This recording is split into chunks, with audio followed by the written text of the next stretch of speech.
Okay, I've got it. Now, tell me when you're ready, Ant. I'm ready to go. Everyone else is ready to go. But just make sure I'm that going. that is up on the screen. Let's go. That's the test. Okay, great. Fucking hell, man. Sorry. All right. I'm ready.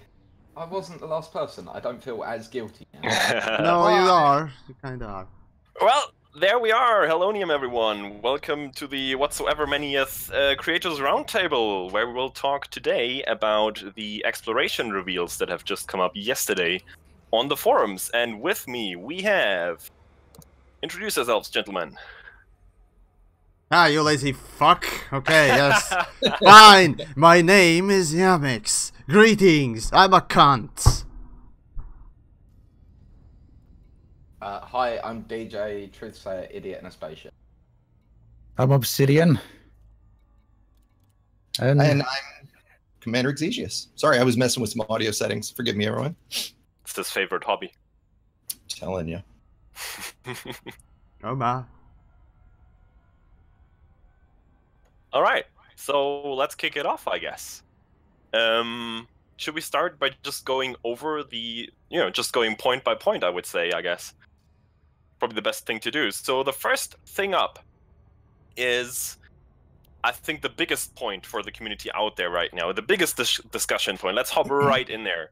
The ADS scanner. The big change is how that will work in the future. And I think the biggest gripe many people have right now is that Frontier have said that the ADS in the future will only reveal the local star to you whenever you jump into a new system, when you honk the scanner. And to reveal all the other stellar bodies in the system, you will have to use that new interface, where you can search for gravitational anomalies and then look at their signature and figure out what it might be and how far away it is. So, gentlemen, what are your thoughts on that? Because I certainly have an opinion, but I kind of want to hear your thoughts first on that one. Because it certainly has been a very hot topic in the community. so, essentially, what we're talking about there is the fact that at the moment when we jump into a system, we do the honk and we get what people are calling insta reveal. As long as you've got an advanced discovery scanner, you can see all the planets within the particular system. Yep, Yeah, it's the so- magics. Right. Yeah, the magic is going away, yeah? Or at least that's the impression. Now, the way I've kind of read that, and it seems other people have read that different to me, the way I read that is when we do the initial discovery scan, when we jump into a system, or the honk, the main star will be revealed to us on the system map, along with a load of emission signals around the system. So the other planets won't be on the system map anymore, but there'll be these different types of signal strengths. We don't know quite how they're going to be represented yet, but there was some text there saying that like gas giants will have one style of emissions and rocky planets will have another style of emissions. So my understanding of it was you're still effectively getting this insta reveal. It's just they're going to be displayed in the form of these emissions rather than pictures of Yeah, I planets get on that. the I think system map. So the issue that people will have then is that they have to look around with that interface to catch those anomalies. I mean, yes, of course, they're revealed to you up on the scan, but you won't see them on the system map, am I right? that's the question. I kind of assumed that you would, but maybe not. I mean, there was, if you remember back in the one of the patches that came up quite a while ago, there was a bug where the planets didn't appear in properly. They appeared in without any texture. Can you remember that? Any of you guys? Yeah. I kind of was Kinda, visualizing yeah. it in that sort of way. You just get these fuzzy things on your I mean, that would be on cool your system map. if you could basically target those anomalies in the system map, and then you don't have to look around and figure out which one it is, but you get a target marker for the direction at least, and you can just look at it with your interface and figure out how far away and what it is. That would be fine, but I don't know, but maybe maybe there's a developer in chat who can tell us. I think you won't get that option, so you will have to look around and figure out which of these anomalies are the interesting ones, just going by their strength or by their signature. Well, there's the initial reveal of the emissions, and then refining onto them so that you actually get the full image of the planet resolved. my impression was that not that you'd be able to select them from the system map, but you'd just be able to have a very quick glance, a bit like when you use the SRV scanner. Yeah, you know what it is before you get toward it, because whether it's 2 lines at the bottom or 1 thick line at the top, you don't need to get to that rock to know what that rock is going to be. That's certainly an advantage, yeah, because you don't have to fly to the planets to scan them and, you know, first discover them and see what they are and what they have. That's true. But yeah, because they did confirm that we can discover the whole system from the star. We don't have to fly around, correct? Exactly. You can do it all from where you are, but you have to look around. You don't get like an overview of what is there instantly. You have to first look around and look at all these signatures, and I think that's the issue many people have. Okay. So, though I personally don't see it as an issue. Let's be clear here. Yeah, I think DJ was chiming in. So from the way I look at it, the new Discovery Scanner view is replacing the system map. Somebody was coming to me yesterday about this, about how they can look in the system map and they immediately know what the different planets are. And I was like, that's nice. Do you think everyone can do that? No, it's a skill. Yeah, it's a simple skill because it's just picking up different pictures, right? Yeah. But it's a skill nonetheless that they have developed over time to the point that they can glance at a system map and know what's worth looking at and what isn't. As far as I can work out, what they're doing is they're replacing the system map with the scanner. And the scanner is in every way replacing what they're doing with the system map. At least that's how I'm looking at it. I guess you're right. And that's kind of what I like as well, because in the future, if you think about it, if you're out in black and you find a system that has been discovered or even mapped, you know, because that's another feature that we'll talk about in a minute, you know that person actually has put some effort in there, because they didn't just jump into the system, honk, and then like see an Earth like on the system map, instantly fly there and scan that and move on and pick the cherries basically. No, if they in the future will have first discovered something, they will have had to sit in that system, look around what's there, figure out what these signatures are, and yeah, you will get used to that. It will also be a skill that you develop, and I'm totally fine with that. It just will be a little bit more effort, and if you also want to map it, then you have to also go there and actually land or actually use those probes to completely map it. And I like that, because in the future we'll know whenever there's, you know, a first discovery, unless it's a, you know, an old one, of course. There's some effort behind it. So, yeah, you know, I think. go on. Go ahead. Well, I was just going to say, I think, you know, for me, as probably maybe the biggest non-explorer of the group, who I enjoy exploration, and I actually am really psyched about the changes overall. You know, I don't necessarily know that I mind any of these new changes that would take extra time and stuff, so long as, and it was unclear the way to answer this, and of course we always worry about, you know, credits and things paying balancedly, right? But if it pays well, I don't mind if it let's say it takes, you know, 2 or 3 times as long to get all the planet information, whatever that number is. If it pays 2 or 3 times as much as you know, just honking a system right now does, then that's absolutely fantastic. I have no problem with that then. Right? I'm curious what you guys think there. I think DJ already touched on that last time we talked about all this, that I think exploration right now is in a pretty good place after they've increased the income of it, like about tenfold or so what it was, you know, at least in some cases. I don't think it will necessarily require an increase, and I know that's probably another whole topic to talk about. We will have to see how much effort it actually is to, you know, first discover something, how long that takes, how tedious it can be. And if that's a significant increase of what it's been before, what it certainly might be, then yeah, you could probably argue that you would need some additional increases in the income on exploration. Yeah. I mean, to me, if it takes 3 times as long to scan a system, it should pay 3 times as much, right? You know, I mean, in general, I'm happy that there's some sort of gameplay involved, you know, rather than just honk. One of the thoughts I had, and I'm curious if you guys have heard anything or have thoughts, or is, you know, so we have the probes, right? obviously firing the probes at a planet is going to take a X amount of time, right? Do the probes make it to the planet in the same amount of time it would take us to fly there? I think that's can't be true, but that I don't think I've seen that asked or even discussed anywhere yet personally. I'm wondering if I've missed something. We'll have to see how the gameplay exactly looks.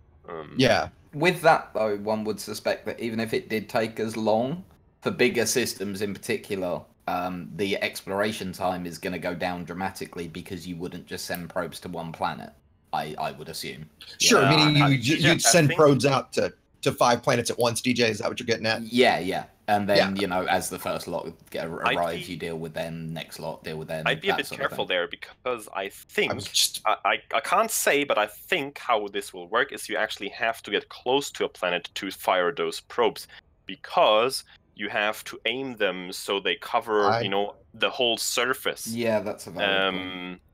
And okay, so I guess think in the end you will probably still have to fly to the bodies that are interesting to you. Which what I would like to see is if you do that effort, if you go there and then try to cover the whole surface with probes and get the map or whatever, the first mapped token. Then I would like to see some significant exploration rewards, because it is extra effort. You have to know which bodies are interesting and might be good. And you spend probes on it, so that's where I think the big money should be in the future. If you actually go all the effort, to the last level of exploration that you can do, and either, scan the planet with your ship or your probes, because they said that as well on the live stream yesterday evening. It was that you don't have to send probes. You can actually just fly around the planet with your ship and use the scanners on your ship to map it as well. Oh, interesting. That I didn't catch that. Okay. So does it seem so like boring? From the I main didn't star, catch it at all. From the main star, you would send out your probe. Your probe would then say, "This is a high metal content." Then you would fly to it to spew more probes at it to actually get the whole thing mapped. Is that kind of how? No, I we're think when you thinking? arrive at the star, you just honk, and that will give you the star, and you will be able to go into the new interface. Yeah. And look around, and when you're in that interface and you find a gravitational anomaly that's interesting to you, and you zoom in on it and you analyze its signature, whatever, that's how you can basically figure out what it is. It will basically resolve. That's what will give you the view that we currently have on the system map. Yeah. I was going to say it will basically resolve for you, and it will say, "Look, that's the gas giant type 2 or whatever. It has these materials or whatever." Okay, wait, hold on. If that's all you want to do, then you won't need to use the probes. If you just want to, okay, so I was confused. Yeah, if you just want to populate, if all you want to do is populate the system map, right, then you don't need to use the probes. The probes probes are getting for detailed surface maps. Yeah. Okay. Thank you. That wasn't clear. That's okay. Thank you. Just because the question came just up in my chat, Cookie Rebel, we do not have a date on when Q4 will arrive just yet. No, no one They does. did say that the beta will go live in a few weeks, whatever that will exactly mean. We don't know. But, I think it's still quite a bit until we get the full release. Few is more than couple. Yeah, 3 exactly. is a few and 8 is a few. So, It could be anything. Right. My gut would say that's 3 to 5 weeks. But I think it's fair to say that it will be in time. It will be this year, December probably. Yeah, if they fail the Q4 release of the update, then well, yeah, wouldn't that be funny? Out of it. Yeah, no. But no, seriously speaking, then I prefer delays rather than half-baked, just half-digested garbage that was multi-crew. Okay. Couldn't agree more. So, wink, wink. Who had 20 minutes before Yamiks' first rant? Even though that wasn't really a rant. Well, that wasn't a rant, was it? Hey, I'm just floating about trying to do the most immersive gameplay in this game. No, high-grade division hunting. I'm doing the same thing. Hang on, no, that's not the most immersive gameplay in the game. The most immersive gameplay in the game is sitting in a dock while you're waiting for your ship to be transferred. No. Clearly the most immersive. That's clearly the most immersive gameplay.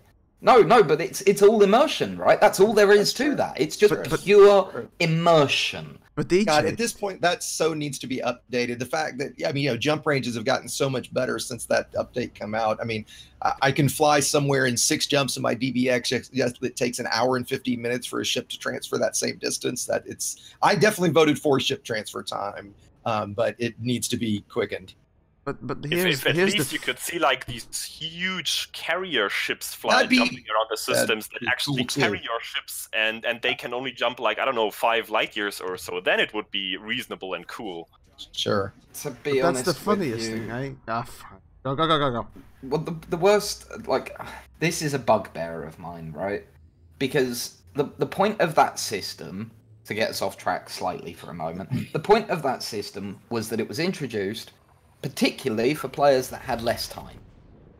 And the idea was that people who had less time would be able to be like, oh shit, I'm here in the wrong ship and there's something neat I want to do, I'll just grab my other ship. And it transfers over and wicked, they get on with stuff, right? By adding in the immersion timer, you negate the point of doing that. And yeah, but if that's always been my issue. Yeah, but if you negate the timer, you negate jump drives, period. I have one 83 light year Anaconda taxi that I fly everywhere in, and then I instantly bring all my ships there. I mean, the combat would be significant. Exigeous, this is a game, okay? For game purposes, we need to sacrifice reality. Also, hang on. It's not about reality, it's about breaking part of the game. Exigeous, I'm going to fix that, right? Go on, Excellent. go for it. You do the cost as an algorithm based on jump range. The worse the jump range, the more prohibitively expensive it becomes. Credits don't mean anything to advanced players. I mean, people would gladly pay 500 million credits to instantly transfer a Corvette from Seoul to, or from the bubble to Colonia, right? I don't actually somewhere close to that anyway. Doing it once to Colonia, yeah, but I'm talking 500 million credits, not to transfer it to Colonia, but to transfer it 20 light years if it's got a 2 light year jump range. Let's not beat this dead horse because it's done. But you get my point. Somebody said beat dead horses? I hear your point. I don't agree with your point. I hear your point, but I disagree with it. I definitely think they made the right call with chip transfer. Right now it basically just replaces you buying a Sidewinder, jumping to that system, and then selling it again. Jump ranges would be negated if it was for that. Well, no, as I say, you just make it prohibitively expensive. Let's move on. I still think that high grade emissions are more disgusting. Whatever. Okay. Oh, I think high grade emissions are the most disgusting thing in the game. If you ask me. So the next thing on the agenda. So what do we got? Greytest? I just misclicked. Sorry. Go ahead. You go to the next topic. We're still talking about we're still in exploration. Yeah, of course. Okay, so what's the next thing? I guess we talked about the beacons. Yes, USS spawning. So they had a point there in the thread that said, remove random USS spawning. You will now be able to use your skill to locate signal sources rather than rely on luck. You will have the ability to identify a USS from anywhere in the system and then explore and discover these locations. So how that sounds to me is that they will not randomly spawn like in certain time spans whenever you fly through the system, no matter the speed you go or no matter where you are. But you will rather see them all once you jump into the system and then can pick which one you want to go to. They will still, the spawning They're still randomly they are still random, but they will be all there for you to look at and sieve through, I think. No. They clarified that they will still spawn on random timers. There will be some that will be fixed when you jump into the system, and those will then decay. Please correct me if I'm wrong here, guys. Those will then decay over amount of time. So if you get to them in time, you get to them. And I think it even said that it will show you, the decay time will show the decay time. Yeah. Right, yep. So one of the questions one of my guys has is, does that mean if you jump into, like right now I'm in Seoul, just like YamiKs, looking for high grade USSs. I haven't seen a single one in the 15 minutes I've been here so far. 24 for me. Yay. Okay. The question, actually, I haven't seen a high grade one. I've only been here 50 minutes. I haven't seen one yet, period. So the question is, if you jump in and there's a persistent high grade one, is our new mechanic going to be jump in, fly to that high grade, farm it, jump out, jump in, fly to that high grade and farm it? I mean, is that what we're going to have to wind up doing again? And that's what my guess is, right? Also, someone's just brought up in my chat, is a discovery scanner going to be required for finding USSs? No, they also made it very clear that it very clear that you can go to the nav beacon, scan the nav beacon, and all the USSs in the system will be available for you at that point. Yeah, fair enough. But you either have to have an ADS or scan the nav beacon. Yep. Okay, that's going to be your choices. Okay. Which is I prefer this new. The other thing they've been talking about is the fact that the spawning is going to be a bit more. Like they use the word holistic. I think what they're trying to get across with that is that the kind of USSs that you expect in a place are going to spawn there. So less of the every time you go onto a planet anywhere outside of the bubble, no matter how far away, you seem to be finding crashed satellites and anacondas, right? Yeah. So do we think that means high grades are going to spawn 10,000 light seconds out? Wouldn't that be just a kick in the dick on top of it, right? The high grades are all, a 10-minute or 5-minute super cruise flight, and all the degradeds are right next to the damn star. I guess so. For me, I think the two things that really take the most time. Well, there's a lot of things that take the time in Elite, aren't there, with grinding stuff.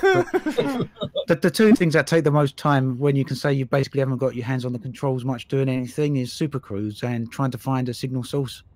Yeah. Yeah, I mean, the USS you're either shooting at something or you're pressing the button, aren't you? That's waiting for the right thing to drop or whatever. But I watch movies just sitting here in Super Cruise. Yeah.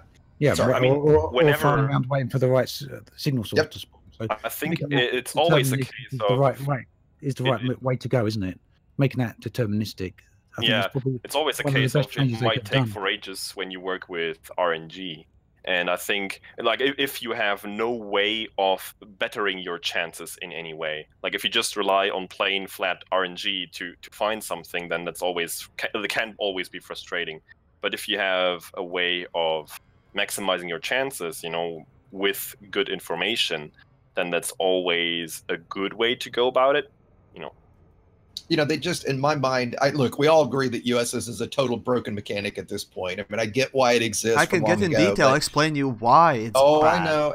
But at a minimum, like, one of the things that I want to propose to them is turn up the spawn rate of high grades by 5x. Whatever that rate is right now, just turn it the fuck up, right? So that, like, right now, again, I still haven't seen a single one spawn, right? I haven't seen a single anything spawn, to be honest, practically, right? And it's on a random timer. Why isn't that timer just, if it's 1 minute to 10 minutes right now, why isn't it 15 seconds to 2 minutes, or whatever it would be? Oh, goody, it degraded. Exigeous now, unlike Exigeous point right here, I tend to look at the game design and so on and so forth a little bit more closely these days, and when I look at high-grade emissions and any other unidentified signal source, it's always really funny to see essentially what constitutes as random encounters being propped up as the main gameplay of the fucking game. And yes, it is main gameplay because, well, let's be honest, engineering is not that optional anymore if you really want to do things in the game. Sure. If you're over 100 hours, you're engineering. Yeah, basically that's the end game. Engineering at this point is the end game. And so for you, the main gameplay will be hunting for random encounters.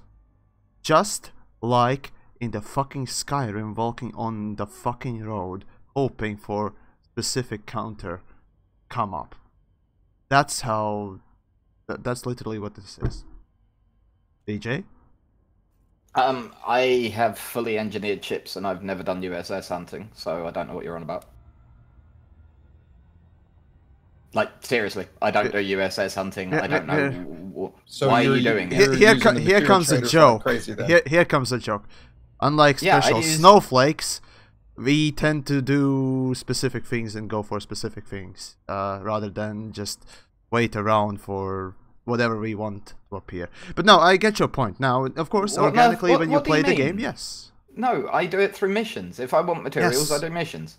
Yes. Where do you There's get core dynamic composites from missions? Where do you get Imperial shielding from missions? Okay, you're trading that's a for good it point. 6 to 1. So then the grind there is much worse than this. And you're right, you can do it that way, right? But those of us that want to do it efficiently, that's not even close to the way to do it efficiently. The material trader is definitely in need of a rebalance. Particularly at that level where you're trading across, yeah. The 6 to 1 is terrible. It should be 3 to 1. But in all honesty, that's how I do it because, like, you run if you run any number of missions, you've got exquisite focus crystals coming out of your ear holes. Let me ask you this, DJ: how many engineered modules do you have? One fully engineered crate, one fully engineered anaconda. So whatever that is, I don't know. So I've got 685 grade 5 modules with 285 of them fully maxed out with experimentals. When you do that much engineering, you're forced to use high grade USSs. There's no way you can do that using the material traders. Forced is the wrong word. You are because you don't have to. That's why I'm railing against forced, yeah? Sorry. Start doing it as much as I do it, and then tell me it's not forced. Yeah, and the question is, DJ, how long does FDev expect us to a good question work for too. this kind of stuff? Because whatever they have in mind, can it really be that bad as it is right now? Do they really expect us to search for hours upon hours for high-grade emission sources that spawn randomly? To be able to engineer a few modules, because that's what you will get at the end. You won't get too much out of it if you do it for hours upon hours. And I think it's, by the way, just to be clear, I think it's great that the missions give material rewards. In fact, one of the guys in my group suggested something I think is awesome, that instead of the missions giving you exquisite focus crystals, for example, the mission should give you a voucher for 5 grade 5 materials at a material trader. You go to the material trader, and I think it's fantastic. Good idea. Either that, or start popping missions with a wider variety of level 5 materials. Yeah, sure. But again, my complaint about this one is different to you guys. My complaint with the engineering isn't having to find things from USSs. It's being forced to either mine or material hunt on planets. That's my one. Well, then use Colidesi. Like, I can't stand either activity. What else there is to do on the planets? They both bore me to tears. They're both dull. And I have to do them because they're the only thing that you cannot get through missions and material trader. DJ, do you know Colidesi, the crashed anaconda? No. I'll show it to you. That's. I don't do things like that. I made a video about it. I find things like that even more boring than actually doing it properly. Yeah, but it's efficient. It's the only way to get minerals efficiently. Dude, I never worry about efficiency. Ever. That's my play style. It's my play style. I don't worry about efficiency. It's like I refuse to grind. Yeah. When people go on about grinding in Elite Dangerous, I never do it. If I don't want to do something, I won't do it. This is why I don't have a cutter. I don't have the rank for it because I won't grind. You're just not for it. fabulous enough. You better get it before. You're not. You better get that cutter before the mission board changes. Yamiks, you had a point about material traders. And right. So, all right. So if you're talking about, we should probably get back to the original topic a bit because we've totally gone derailed on materials and USSs and whatever. You're right. We have. Yes. All right, fuck it. Let's fuck up Yamiks. Yeah, let's do that. Let's throw Yamiks under the fucking bus. Thank you. Fuck you. Yamiks. Let's move on then. Go Yamiks. No, now I'm pouty. That's it. Pouty Yamiks is pouty. Fuck you. Carry on with the exploration, man. Okay. Yeah. Detailed surface scanner. Did we cover that enough? Greytest. I'm just going through the forum. Right, there was someone I saw in the comment a while back. They were talking about asking about the makeup or the material makeup of planets. So right now, I think don't you need to go over and get a detailed surface scan of a planet, and it tells you the percentage of the materials that are down on the surface there, aren't they? I'm not actually sure. That's a good question because I'm not sure if that HUD interface is part of the Discovery scanner or your detailed surface scanner. So the question was that I was pointing out there was aiming at how it exists right now. You have to do a detailed surface scan, don't you? Right now, you have to do a detailed surface scan to get the material. So that was really the question. They were wondering whether or not we had any idea whether you get that information from the initial. And keep in mind that that was also an update. That was also an update. You used to have to actually go down on the planet's surface and collect all the materials there are until you knew you got all of them, because there was a certain 3-2-1 system there. Hence the rock rats. Hey. Hence, that's where we came together on this. Exactly, yeah. Just right. And then FDEF decided to flick a switch, because apparently back then they weren't as concerned with just flicking a switch, and suddenly could discover all the materials on a planet with just scanning it detailed, But we've lived with it, and we've became kind of inactive because of that. But that's okay. We that's just a shame, look forward. They could have gone kind of halfway in between with that. And I know we had so many suggestions how to solve that in a better way, but they never acted up on any of them.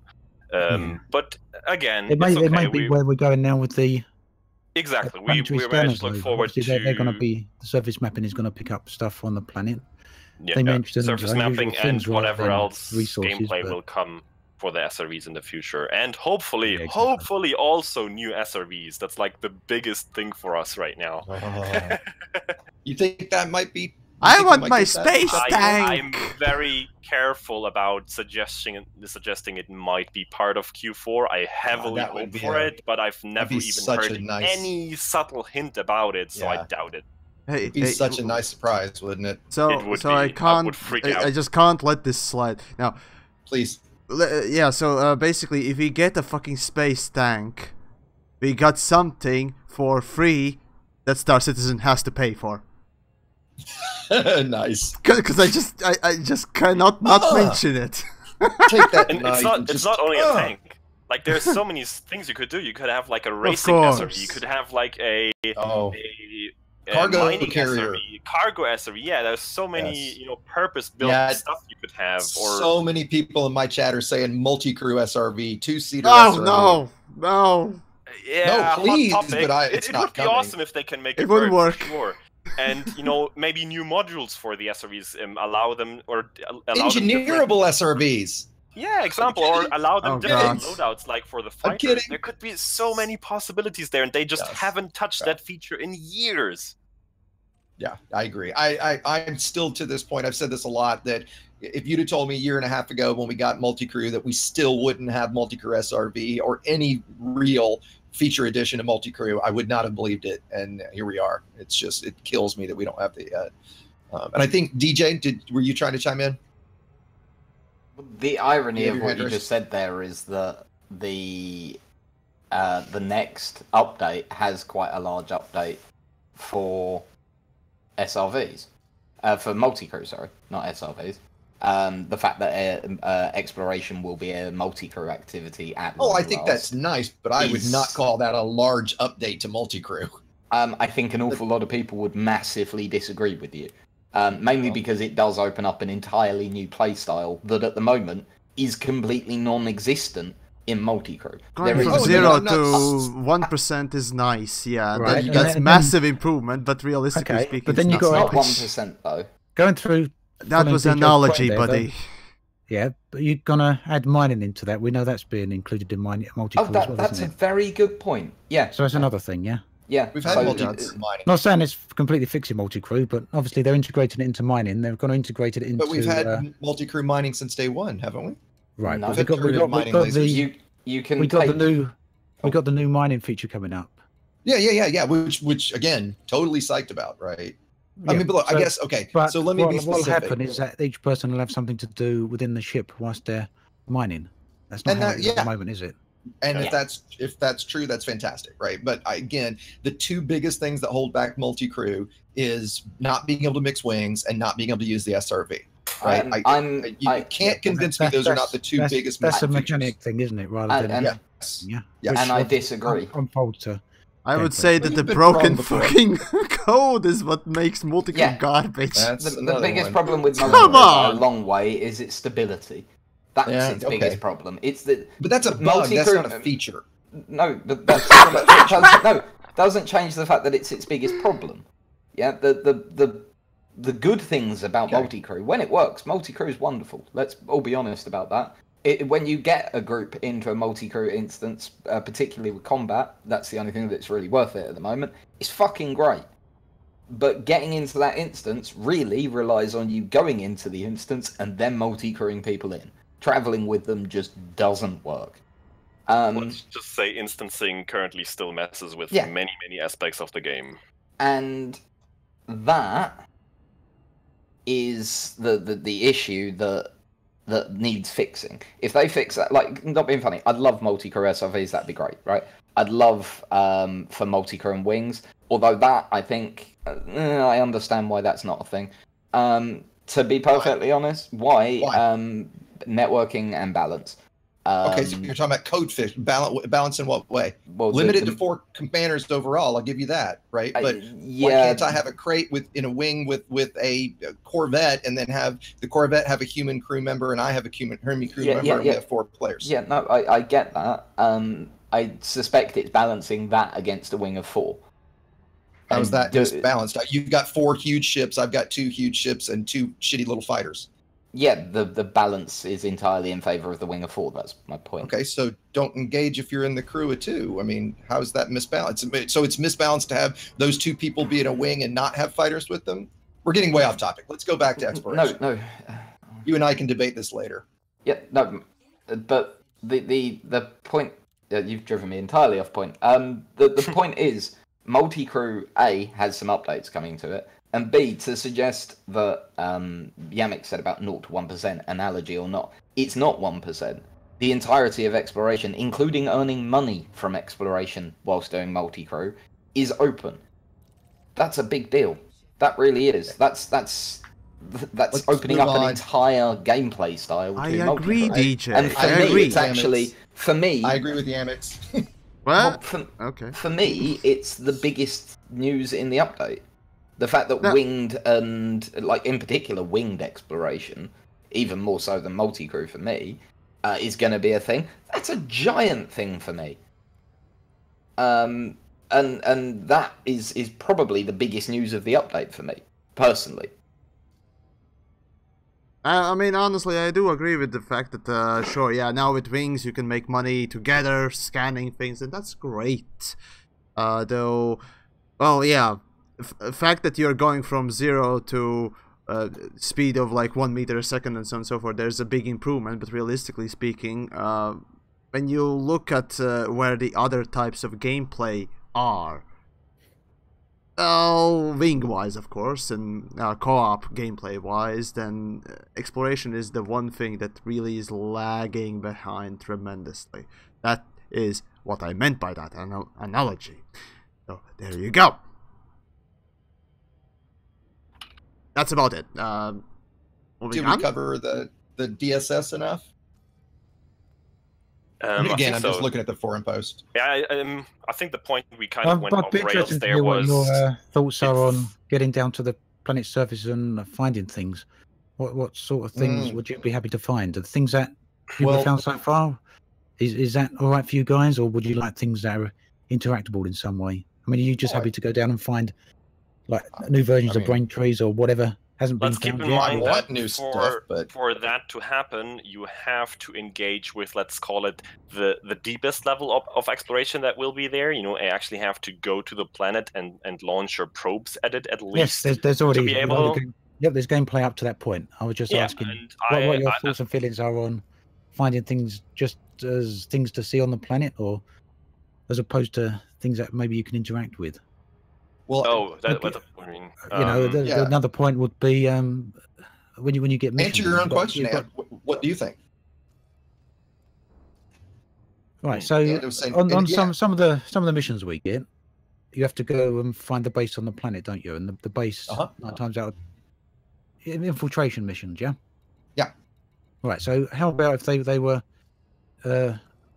relying on the new mapping system instead? How would you feel about that sort of thing?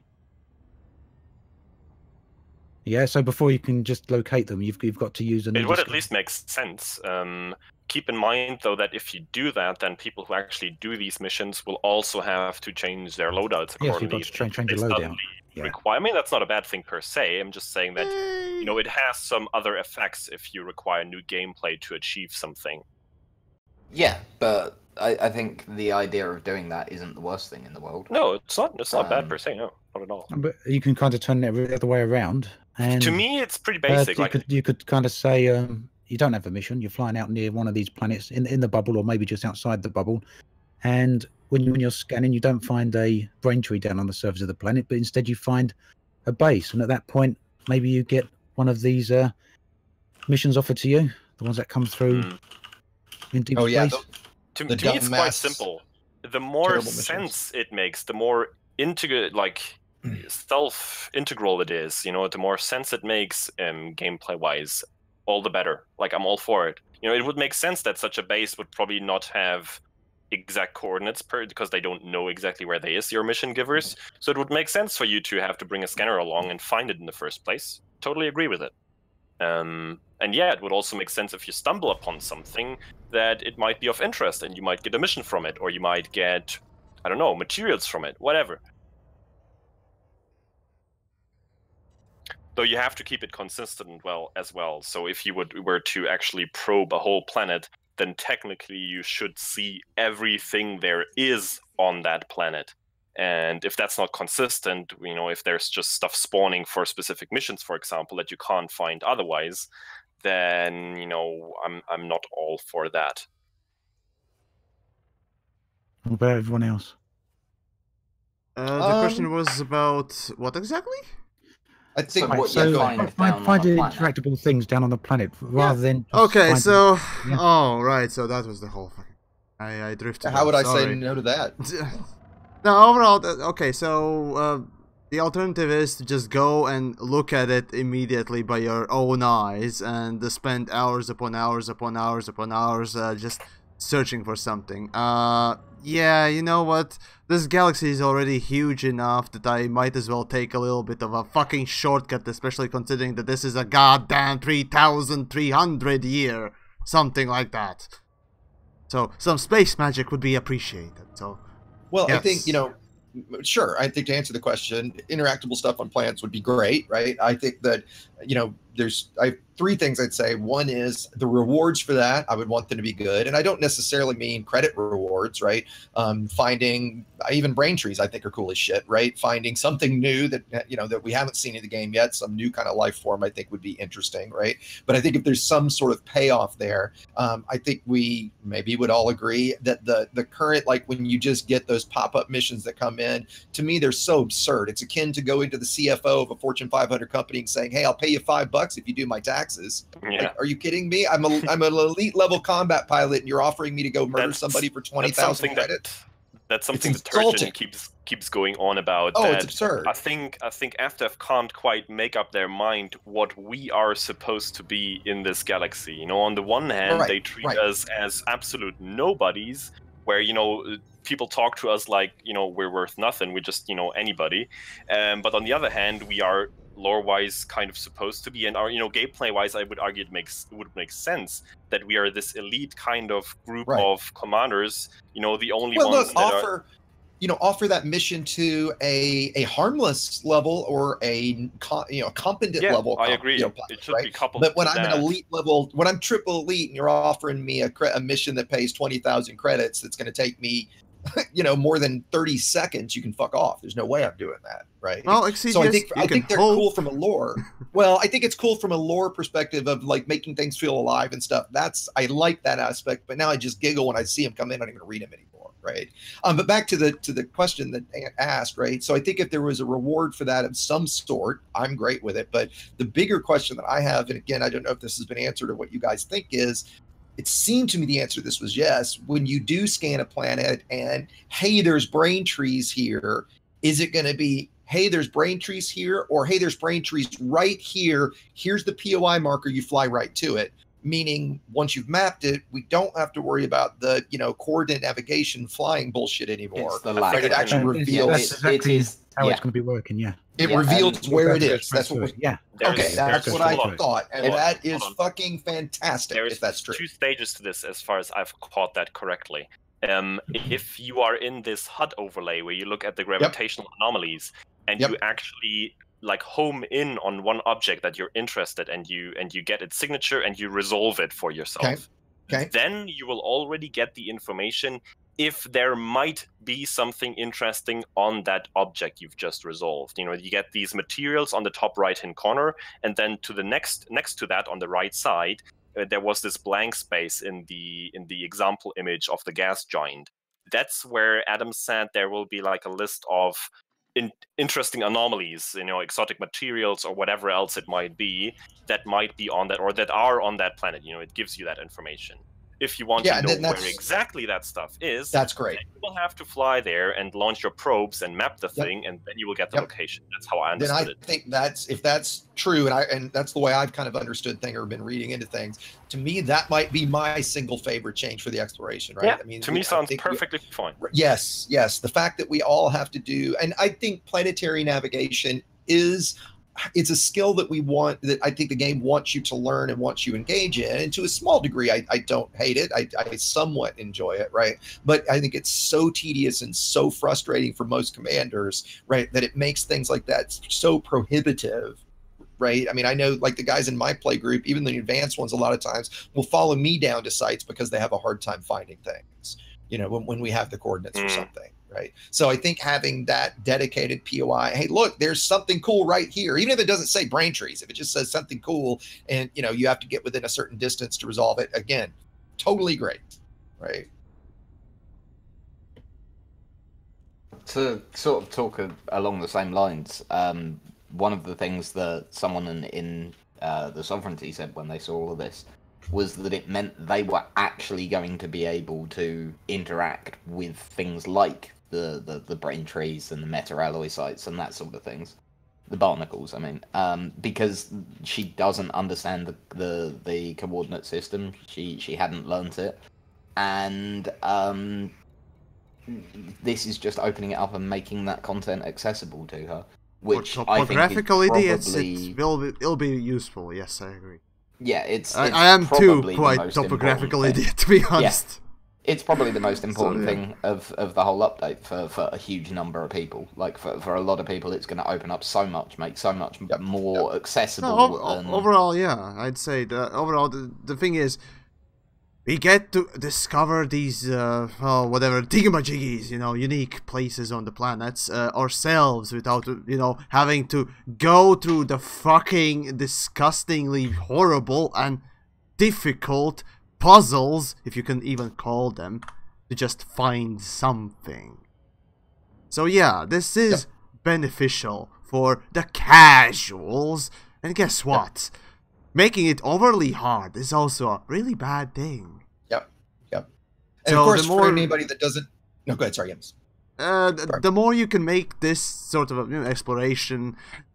exploration actually probably is one of the more casual gameplays, as a matter of fact. And having it being probably the most in-depth... Yeah, it's nice, but how about we not make it overly hard all the time? And here we are, at least giving that bonus. So, unless they fuck up something, which, let's be honest, is a good opportunity there. I mean, well, the fact that they now have a beta again, which they didn't for the last couple of updates, is very positive to me, because that will give additional feedback and hopefully rule out most of the obvious bugs. Because they fixed bugs that get reported in beta. Let's see, 9 months later, the interdiction reticle on the challenge on all the Alliance ships is still broken. A crime and punishment and the fines.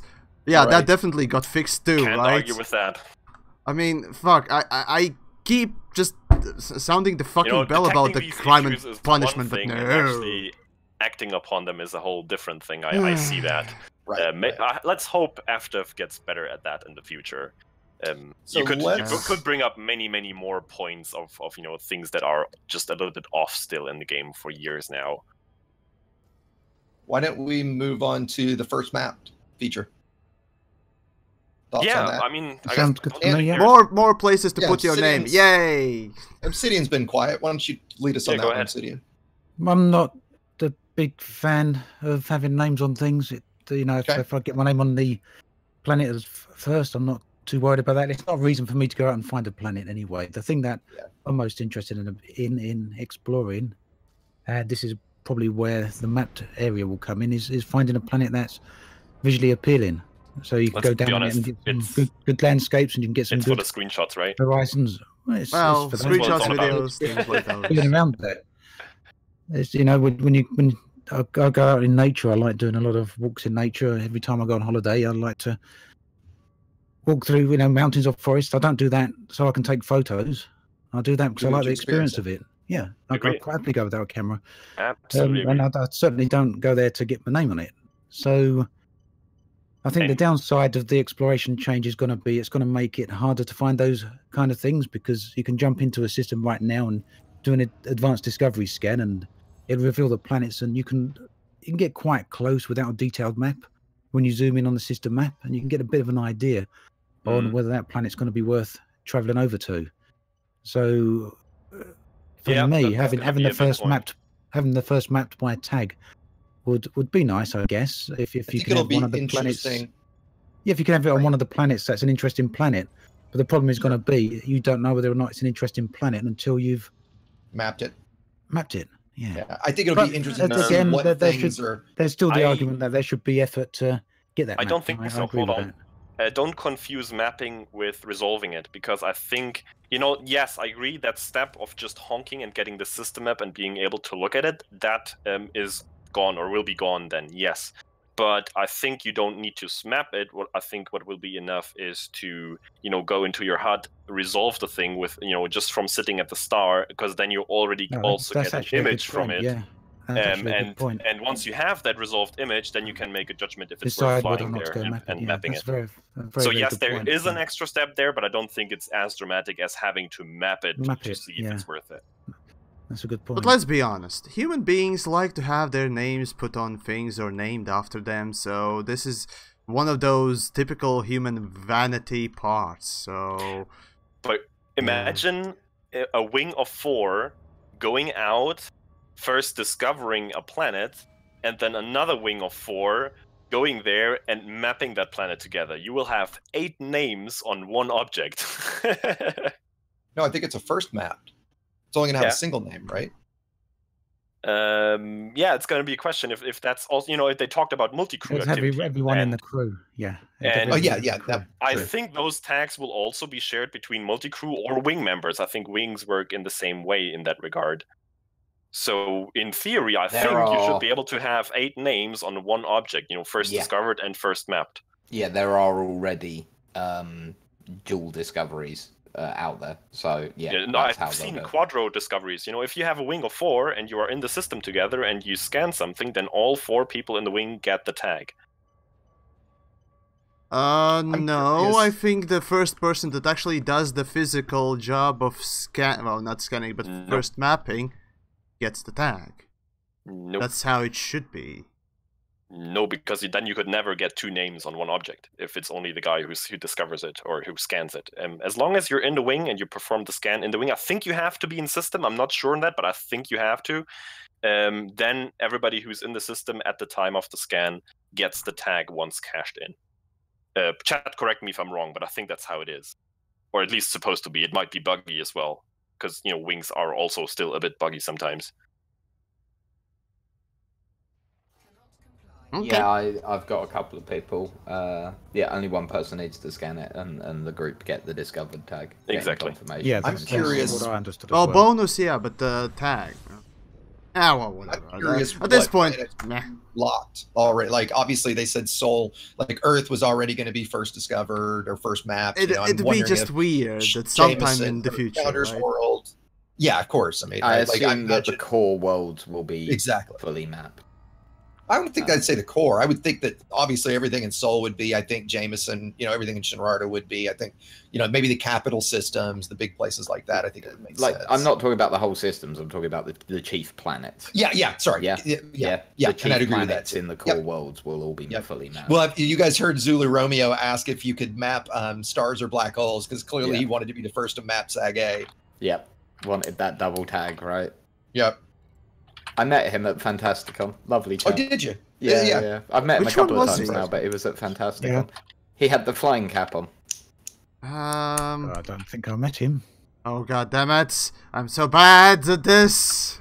Anyways, okay, let me embarrass myself even further. Most of the people that I met in both Frontier Expo, LaveCon, and Fantasticon, I don't remember names. Sorry, folks, but that's just me. Okay, moving on. Next topic.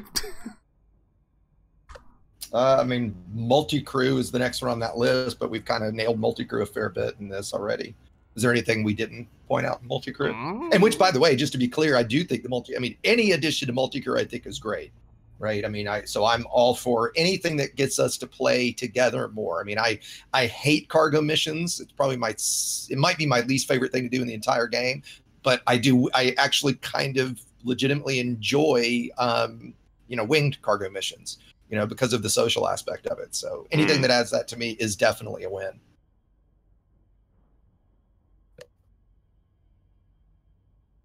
Well, seems like we got lots to share.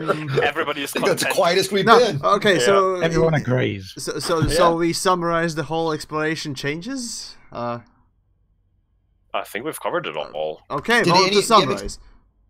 Yeah, I didn't really talk that much because, I did actually constantly mention One these point things. we have to mention, just in case somebody go. hasn't watched the live stream or heard the news yet. If you are currently out there in the black as an explorer, you will not have to return to the bubble to get any new sort of modules or anything. The current modules will be converted over to the new functionalities.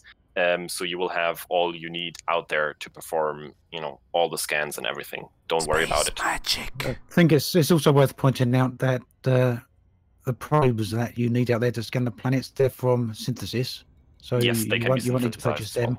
And you won't need to store them in your cargo as they're stored as ammo. One big point, though, regarding exactly that, and I think people have brought it up in the stream as well, that will only work well, I think, if you can also synthesize SRVs in the future, because once you run out of SRVs out there, and you don't have a mining laser with you, you have no way of getting any more materials to keep synthesizing your probes, and then you will, at some point you will be unsustainable. As long as you can keep your SRVs alive, that's fine, but accidents happen, and if you can't synthesize them, then yes, it's a finite resource and you can't explore forever, which is certainly a big point, and they should address that publicly, I would say.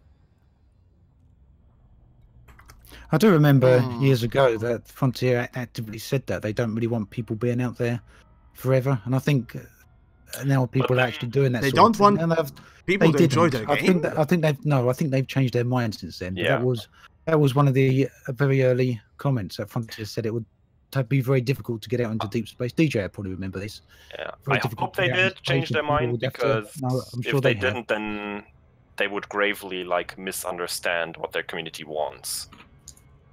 It was just, Oh it was wow! one of those- Wait, what? Frontier misunderstand what we want? Huh? No, No, couldn't say it be. ain't say. I'm not sure, but do I detect sarcasm there? I can't. No, Never. No. Me? I thought so. No.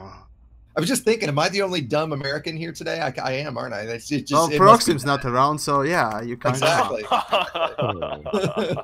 I'm the only idiot American here, so it's probably hard to understand me. But yeah, little sarcasm there. But I would agree that I think they've changed their stance. I mean, can you imagine what the backlash had been if they'd made us come back to re-outfit new modules? Oh my god. Get fucked, Definitely son.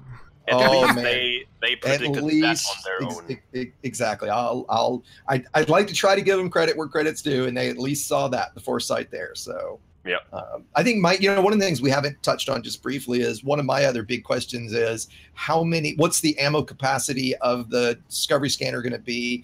Are we assuming we're still only going to get a single class 1 Discovery Scanner? Would there be other ones with larger ammo? And what's the synthesis recipe going to be? Is it going to be like limpets, which suck? Or is it going to be like life support that's nothing? They've touched on it on the stream. I think yeah. He didn't want to give a exact number. Right. I think he said Right. in a few hundreds, maybe like Yeah. a 200 or so might be a good number to start off That's with. the number I've had in my head is 200. We don't have any information on the synthesis prices of the probes, and we don't. He didn't want. I think he said they consider of giving different classes of module to maybe or engineer. I think is actually what he said, to increase the ammo capacity there. So that would I think you did say that, didn't you? You're right. That would You're right. kind of suck for people who are out there because they don't have an engineer around. But on their next trip they can prepare better. But I don't see how you necessarily complain about that. How do you do that? That's fine. Right. You give the ability to engineer as long as the base module is good. Right. Yeah. I mean, if the base module gives you 50 and engineered gives you 500, that would be a kick in the pants. Right. Yeah. I think they could also be a bit generous and maybe, give you an actual full ammo load for the starters and don't give you an empty capacity. Oh, I would certainly think so, too. Here you have the new just like with missiles, you need to restock because that makes sense. Looking at you, missiles. How many times have you taken off after loading missiles onto your ship? Too many! One is too many. Controllers as well. There should be a warning to not leave without actually playing limpets. I know, I use that as well, but if you just so everybody knows, if you guys don't know, EDDI will do that if you have a limpet controller and no limpets in your cargo. I'm calling for redone. If you actually have limpets with you. It does, but still, at least, Sorry, Ant, what was that? I've got a question about whether you picked up on it, because I didn't see the whole live stream last night. I don't know if they would have answered it. Do we know if there's any difference between the basic discovery scanner, the intermediate one, and the advanced? They're getting rid of the others. We're just going to have advanced, I think they said. They're all going to be they said they haven't. They will be merged into one module.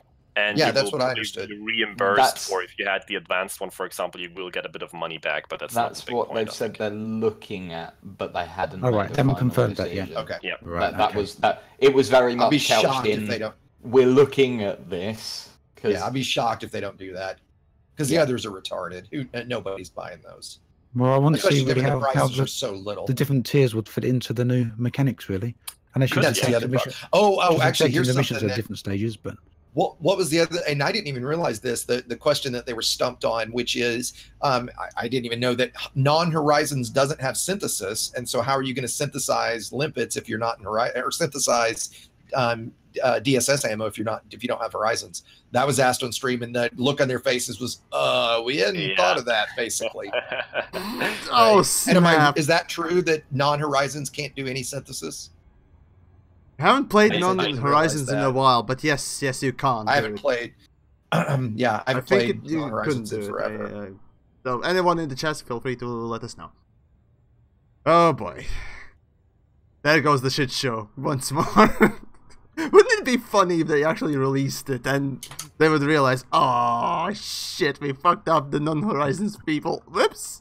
Well, I mean, look, at this point, there's another kind of theory to that. I don't know if it's people bring it up on the forums quite a lot, and I don't know if you've seen it mentioned, but oh my god, I'm losing track of where I was. Horizons. What was it that that's it? They're dropping Mac support, aren't they? Yeah, they're dropping Mac support for right. And one of the theories of that is partly because the Mac can't do planetary landings, and it's not a problem at the moment. It's not the problem at the moment because you've got separate clients for Basic Horizons and for Horizons and Basic Elite. And the theory is that maybe Elite will be merging Horizons into Elite. I was just going to say that. About the damn fucking time, though. I have been at this point, who does not? For years now guys, they should stop selling Horizons separate or the base game separately from Horizons. By now, it should definitely be one package. Yeah, if anybody listening, if you've been playing Elite for more than 20 hours and you enjoyed it all, Horizons is not DLC. It's the game. Am I wrong, guys? Horizons technically is at this point a proper expansion, and it does go for it. The biggest advancements are rather not optional, is what I'm getting at, basically, for anybody that's going to really be playing the game. No, it is optional. But come on. Would you play without it? It's optional if you don't play combat, if you don't go for exploration, any min-maxing. But everything else, I don't see why it should be optional. Like, there's no point in keeping those two separate. Like, everybody should have the specs to run. Like, if you don't go down on planets because your PC can't handle it yet, then don't do it. But, the base game, you can still do all the same activities. It just shouldn't be sold separately anymore. Because I can't imagine the price difference on FDev's side is, so enormous that they have to sell it separately because, they need to earn that extra money. I think they're doing quite well. No, they don't. They don't. Would do more good if they kept the player base more consistent and more together, less split up. This is random. Somebody in my chat just pointed out something very random, that if you merged them together, you wouldn't be able to recover to orbit anymore. You know, like if something crashes on the planet, you exit out and you log in on Horizons and you're back into orbit. I've had to do that a few times in my day. I mean, that's minor. I don't think that's enough of a reason not to do it. I'm not saying they have to merge the two. I'm just saying they shouldn't sell them separately. Of course, Oh, you I should agree. still Yeah, be I get able what to you're saying. just log Launch them into separately. base Elite Dangerous and launch Horizon separately. You know, to Well, you fix gotta these think, issues. at But some they point, should, just from should a be sold separately. from a workflow, them having to deal with thing perspective, a management perspective, they're going to need to just roll it in and just make it quote unquote the game. I mean, are we really going to have the base game, Horizons, and then whatever version, let's call it version 4.0? Yeah, Beyond, and you're going to have 3 different separate things. That seems like it's getting kind of silly. At that point, you would think they would take Horizons and just sell it as part of the base game, and then the new expansion is what you buy separately, and you buy 2 separate things at most. Yeah. But now we're way off topic. Oh my. What was the topic? Nobody I guess knows. it's true. I guess it's exploration, technically. Yeah. So somewhere. And I guess they did take us there. Let's explore new business opportunities. Oh god. Yeah, there we go. Oh, boy. Let's explore new paint jobs on the store. Oh no! No, please. I think today the Crypsis paint jobs came out for the Vulture. Dun dun dun. I never got what's up with these Crypsis paint jobs. Like, they don't look that special to me. Like, I don't get that dark and bright thingy. I don't care. The only paint jobs I like are the Black Friday ones. Yeah, they're pretty cool. I'm a black car guy. Every car I've owned in the last 15 years has been black. So Pulse paint packs. They're gorgeous. I want my ship to look like it's from Tron. DJ, we just disagree on everything. I fucking hate those. I hate them mainly. You know what? Let me clarify. I think they look good from not on my ship, but when they're on my ship, they just absolutely wreck the view in VR so bad I can't stand them. I adore them, and they are my bait. They're the best. I love the Pulse paint packs. I'm waiting for a Pulse paint pack for the crate.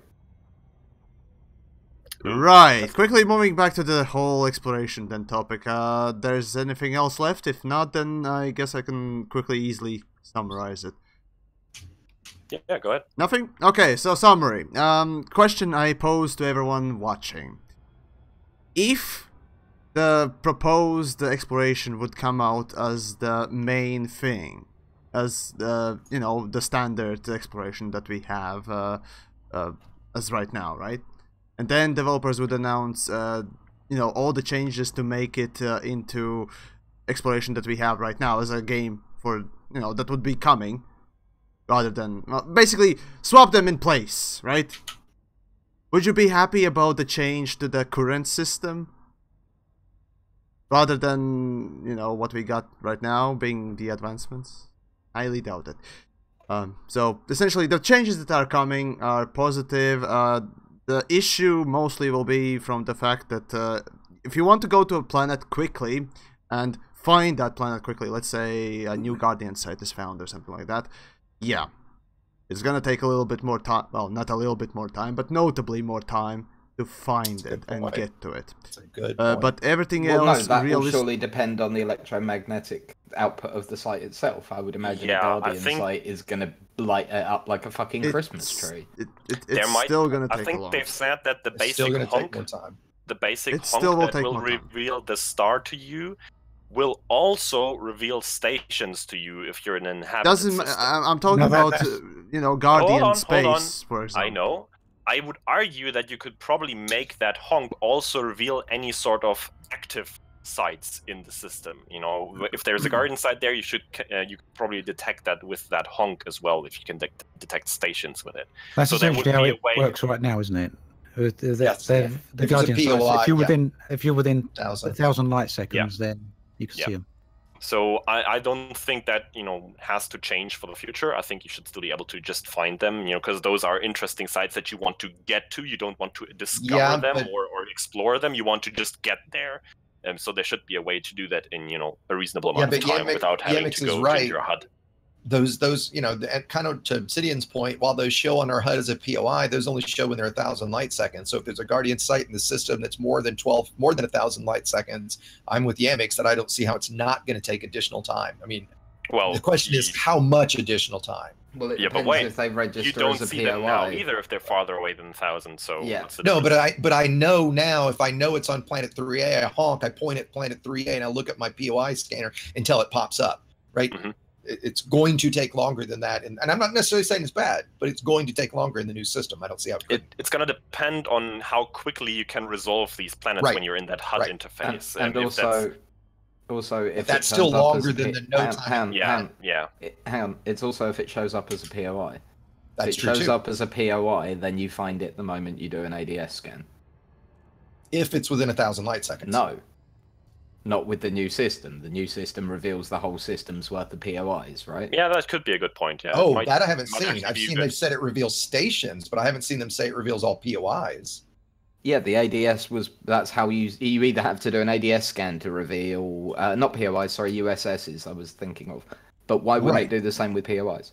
I mean, I'm not saying it won't, but they haven't said that it would will. make sense, right? Well, okay, that doesn't mean that's what they're going to do. No, but that's my assumption, certainly from what they've said. I'm not. I don't know where you're getting. I'm that not assumption. assuming anything.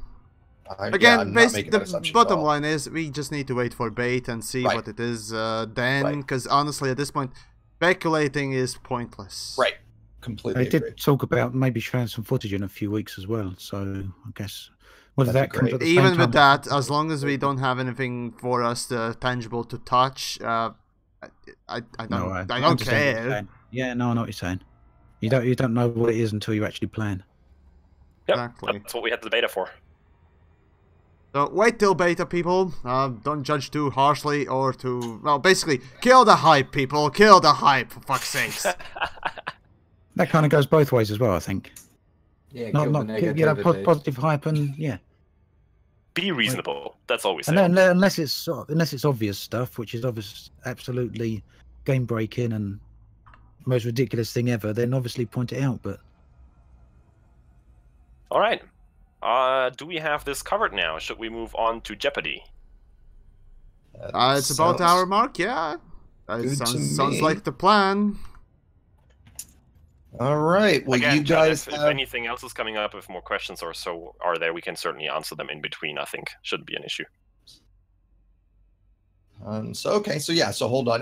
My game just crashed to desktop, so let me just get. I mean, not that I'm going to be playing it, but High grade of course, divisions like got just you as we were down. finishing us. No, I said fuck it a long time ago and went to dabs. In the 52 minutes I searched, I didn't find a single one. I So found I just finally one. went to dabs. Oh wait, no, I found like One. two. So Okay. this That's is the worst quality luck I've fucking- ever had in Soul. I was in Soul quality for 25 motherfucking or 35 gameplay. minutes. Fuck Yeah, me. and not a single one. Okay, so we're gonna do something a little fun that we did a couple of weeks ago with some of the guys, and play Elite Jeopardy. Greytest is gonna keep score for us. I've got the board. Let's see. There's the round one board up on my screen, and you guys are doing the same. Is that right? I am just about to, yes. Okay, cool. So let me know when you guys have the board up on your screen. 1 second. For those that are in the U.S. or have seen the U.S. version of Jeopardy, we're Prepare not for necessarily blue doing it. screens.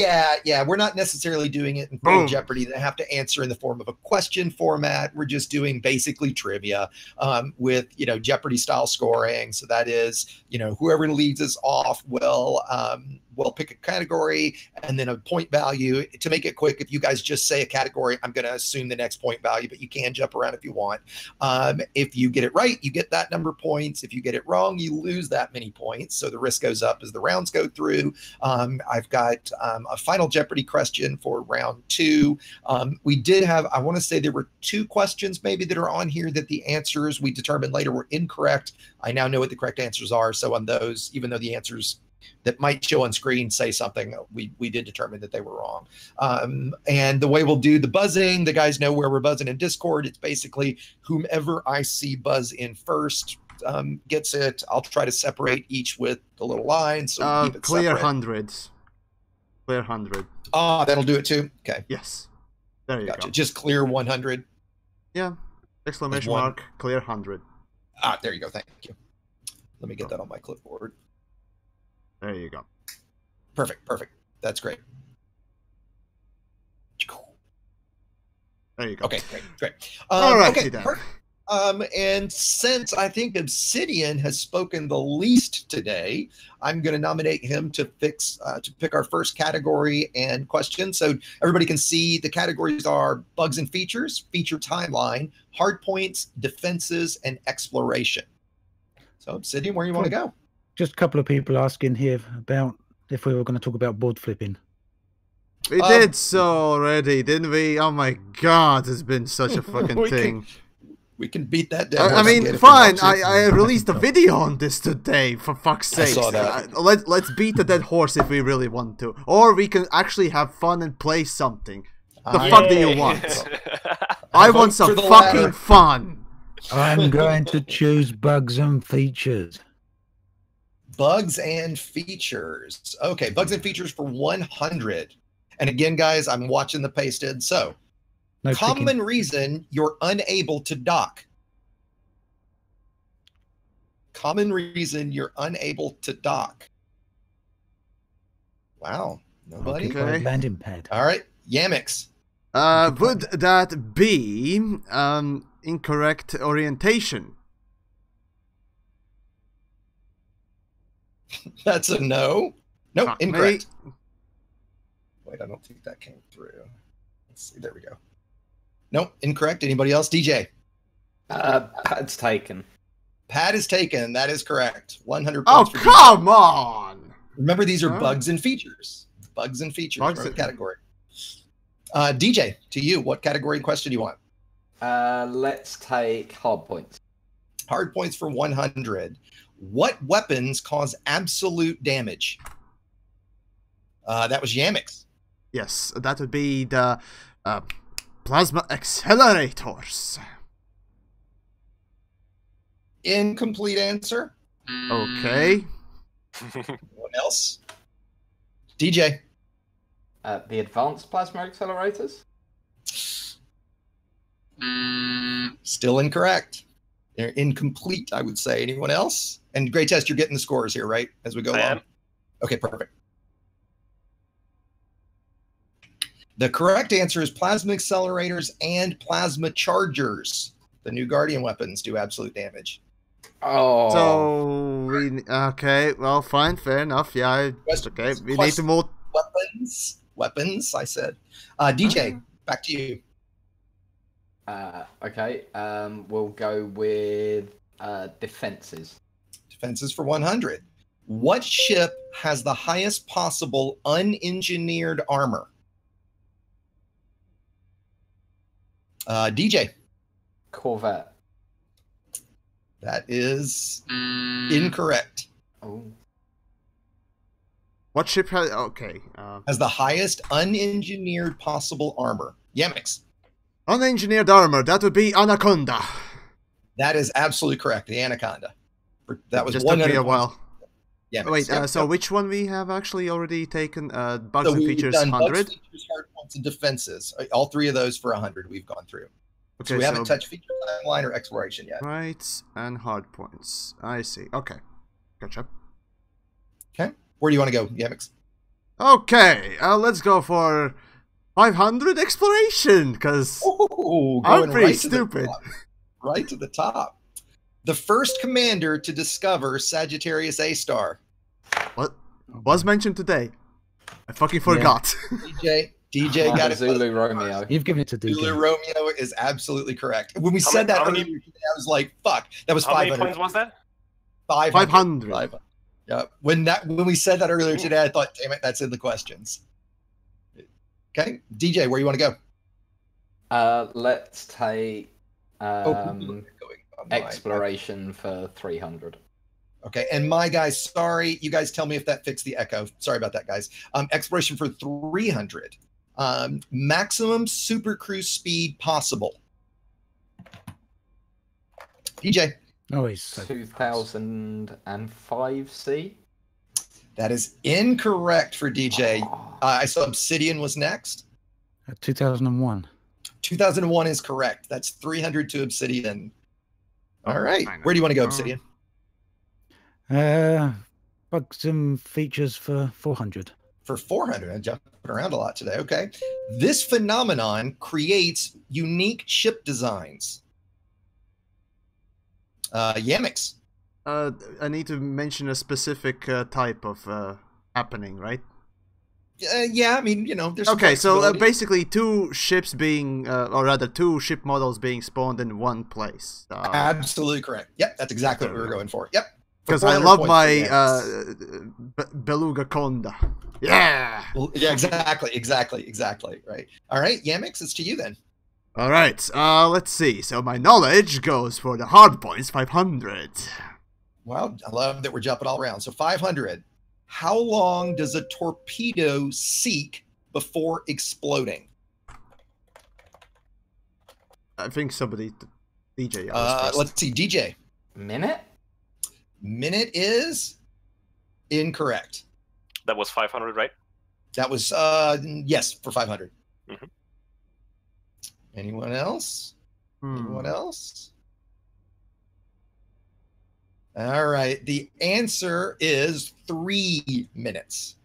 3 minutes is how long a torpedo will seek before it just self-destructs. I believe we were at Yamiks, chose hard points for 500. So Yamiks, it's back to you. Oh boy. Right. So let's go for the defenses, 500. Defenses for 500. How many megajoules are added by the 5D Guardian shield reinforcement? Yamiks? Let's see. That should be. Oh fuck! Exact number now. Yep. That's a 500-point question. Right. That has to be 348 megajoules. That would be incorrect. Yeah. Anyone? Anyone else? It's Obsidian. And you can use your chats if your chats get you the answer fast enough. I was going to tell you what the chat is saying. That's fine. We keep having these same questions as last time or time before. Yeah, well, you guys didn't play it last time. That's why we're doing these questions. That was my answer. Yeah, exactly. We played these questions for people who are listening to chat with Paroxysm, Plater, and Greytest and stuff, but these guys haven't played these questions. So yeah, Obsidian, what's your answer? No idea. 215. That was 500 points. 215 megajoules. Okay, I think we're back at Yamiks still. Was that right? Yamiks had the last one? Yes, the great and powerful one as always. Yeah. Where you want to go? Okay, well then. Well, I would be a dick if I wouldn't take all the 500 ones. Now, the question is, which one should I go for? Yeah, we've got bugs and features and feature timeline are both left at 500. All right, let me just... I love how we're all min-maxers and you guys are going straight for the 500s. Well, hey, if I'm going to lose, I'm going to fucking lose spectacularly like my landings. Okay, so bugs and features, because, you know, that's always fun. Bugs and features for 500. Okay. The bug name okay, now this, I don't know if this got fixed because these questions were before chapter 3, so we might debate this one, but the bug name shown instead of the system name on the Starport Services menu. It's a very specific answer. 500 points. Anyone? All right, I'll call that a no one. It was pound or hash $$ system name. That's what we were looking for. Remember when you would open Starport Services at the top, it'd say welcome to, and it'd say pound bang bang or pound $$ system. I never encountered it, so yeah. Okay, fair enough. Never saw it. Back to Yamiks. And I will take the last 500. Features yes, for 500. What version of Horizons was supported on OS X? What version of Horizons was supported on OS X? I saw DJ first. None. Absolutely correct. None. Trick question. So, yep, 500 points for DJ. While we're at it, Greytest, what's the score at the moment? Our current score is Obsidian in the lead with 300 points, then followed by DJ with 100 points, and Yamiks on the last with minus 200 points. Okay, not as bad. I'm not trailing behind Plater that was like horribly. -15, and Plater was like a -1500 at one point. So I think that was DJ last. Where do you want to go, DJ? Let's go exploration for 400. Exploration for 400. Total number of star types Total number of stars. TheYamiks? Alright, so let's see. That would be 14. 14 is unfortunately incorrect. How many points was that? 400. That one was a 400-point question, yeah. I had to actually look at the answer to remind myself. Anyone? Anyone? Anyone? You can count in game. That would be 15. You were very Oh, close. God TheYamiks. damn it! Oh, sorry, Ant. Sorry, Ant. No, I was just going to say 15 then, but Yeah. Were you counting? I'm Everybody's sure I like was, bringing yeah. up the galaxy map real fast and counting, right? I'm not I didn't cheating do like it. you I was fuckers. I was considering doing it, but I didn't do it. However you guys get the answer, right? Your chats can help. Oh, whatever come you get on. the That's not answer. fun. Right. No, And I whatever. think we are back to TheYamiks still. TheYamiks, where you want to go? No, Wasn't it's me. DJ the last? Oh, sorry. Forgive me, DJ. Okay, let's go a bit easier. Let's take feature timeline for 100. Okay, feature timeline for 100. What version of Elite added the wings feature? God damn it. DJ? 1.3. I can't remember. I got to look myself. Oh, That for is the love of God. incorrect. No, it was 1.2. Fuck. Well, don't thank tell you. the answer. Thank you. Okay, who wants to buzz in 1.2. next to get the answer? Yes. All right, yep. 1.2. No, yeah, Obsidian buzzed in there. What? I was the next after. 1.2. It was 1.2. Yeah. Sorry. Oi, Exigeous, I was after DJ. I know it was. Okay, Yeah. so, but we'll let you know what we'll let Ant have control of the board at least. Alright, fair enough. Then. Where do you want to go, Ant? We've Features got and- exploration at 100, everything at 2, most at 3, and some at 4. feature timeline for 300. Feature timeline for 300. What version added ship-launched fighters? TheYamiks 2.3. is incorrect. Oh, god damn it! And Obsidian That was 2.2. 2.2 is correct. Absolutely for 300 points. 2.3 was the goddamn passenger missions. Fuck me. That's right. That's right. And we're to Obsidian again. Where do you want to go, Ant? Bugs and features for 400. For, Oh, no, we already got for that. We got 200. 2 and 300 left. Okay, 200. This bugged message is shown when joining a wing. This bugged message is shown. TheYamiks. I think somebody was before me. Nope. From what I Huh? see. Okay. That would be leaving wing. Absolutely correct. Leaving wing is right for 200 points. TheYamiks, where you want to go? Okay, now... We have some very nice symmetry on the scoreboard right now. Obsidian with I know. 700, DJ with 0, and TheYamiks with minus 700. Ah. Nice. Fuck me. Nice. Anyways, okay, let's go for defenses. 400. For 200 would be our lowest. For We'll go 400 defenses. For 400, forgive me, for 400. Cost of the most expensive armor available. TheYamiks. How close do we need to go? You know, I'll give you some leeway. How much leeway? You know, like 10%, 5%. You know, if you're, I mean, you know, if Okay, off well, by- I was looking for millions, thousands, or hundreds. if you're within 10, if you're within 10 million, I'll give you 10 million. Okay, 10. It had to be, let's see, 400 million, 35. Yeah, 435 million. Is incorrect. Ah. Ant, Obsidian. I'm not sure which way to lean now. 745 million. Oh, Go no, way no, lower. that's way too high. Way too high. Nope. Anyone else? Anyone else? It would be the cutter reactive armor at Possibly. 492 million. Ah, damn it. I knew that it was 400. 400. I'm glad I stayed quiet. My gut was Yeah. saying 536. So. Yeah, no, 492. 492. Okay, so let's see. Was that TheYamiks that had that one, Yep. or was that Ant that had the last? Okay, go ahead. Ant Ant. was. Where are we going? Obsidian. Oh, Wake up. can we go exploration for 200? We can. Exploration for 200. Name of the highway between the core systems and Colonia. TheYamiks Neutron Highway. is incorrect. Ah, God Looking for damn a very it! specific name. I see DJ. Now, you don't have to answer if you don't want to, but DJ would be next. Hurt Highway. The what? The Hurt Highway. That's incorrect as well. Eh? Obsidian, you had buzzed in. Do you want to take it? Nope. The answer is the Right. Colonia Connection Highway. Colonia Connection Highway. According to who? According to the forums. And again, the answers are the answers. I might get one wrong. If I do, I apologize, but we did a bunch of research in our group, spent hours on this. So if we get one wrong, we apologize. Back to Obsidian. Exploration for 400. No, only thing left there is 100. I'll take that one. More 100 then. Yep. What was the original destination for Jacques Station's jump? Yamiks.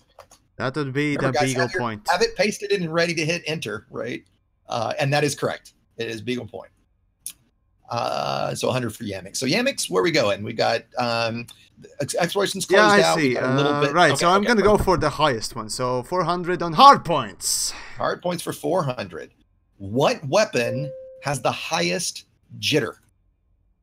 Oh, fuck me. DJ Beam laser. is Like he- incorrect. Unengineered. Yamiks. Well, I'm gonna guess this one Doesn't because, you know, if I lose, I fucking lose. And yeah, I should have spectacularly. clarified and said unengineered, but yes, unengineered. What weapon has Unengineered, the highest? yeah. Yeah. Let's see. So that has to. Fuck. Okay, fine. Burst laser. Burst laser is close, but no cigar. Oh, for the fuck's sake. Obsidian? I was going to say first. Okay, well, if you were going to Yeah, say that, then you well, don't yeah, have to answer. Not now. Yeah. Yeah, that's fine. That's fine. The correct answer is the Cyto Scrambler. The Cyto Scrambler has the Oh, highest god damn by it, you far. include those garbage things. I said all the Fuck weapons. you. All the weapons. All Fuck the weapons. you. We are to Last time I also Yamiks. said burst lasers. You want, that's why I said you were close. Feature timeline for 400 is our highest dollar if you want that one, Yamiks. Yeah, let's go. Okay. What month and year did Elite come to the Xbox One? Oh, fuck, I'm staying out of this one. I see Obsidian. Sorry, I cleared that, but Obsidian. June 2015. Ooh, close, but no 1 cigar. month, something silly. Close, but no cigar. Anyone else want to guess? October of 2015. October of 2015. I think we are still with Yamiks. Is that right? Sure. Okay, let's go for bugs and features. 300. Bugs and features for 300. What ship or ships have a misaligned interdiction reticle at this moment? Yamiks. And I remember this because of you, Exigeous. And you I'm a said, mistake because I bitch about it all the time. yes, and that was the chieftain, wasn't it? Is that your complete answer? Ships? Oh, multiple ships. Or I said what ship or ship ships? Oh, or okay. ships? That'd be all the fucking Alliance trio, the special trio kids. Yes. Yes, that is correct. That is correct. I Sorry, gave how you the many- extra half on that How one. many points was that? 300? That was 300. That was 300, Yes. Gray. All right, we've got Ship 5 or ships. questions left in round 1. So, Yamiks, where you want to go? Features, hard point, or defenses? Okay, Feature let's timeline. go for defenses. Feed defenses for 300. 300. Total rounds of unengineered point defense ammunition. There are 2 answers I'll accept for this one, actually. I buzzed. Okay, forgive me. Sorry. Yeah, Yamiks, what do you fair got? enough. That should be the 1,200. 1,200? Yes. Is that what your answer? That is incorrect. Ah. Anyone else? Anyone else? I'm trying to give time for our chats, for your chats to help you out, right? You know, because I know there's the delay with our conversation and then I getting don't- out on stream and getting I back, don't look right? at the chats. I want to DJ. humiliate myself, yes. You know, Enter brings the accidentally fun. ignore it.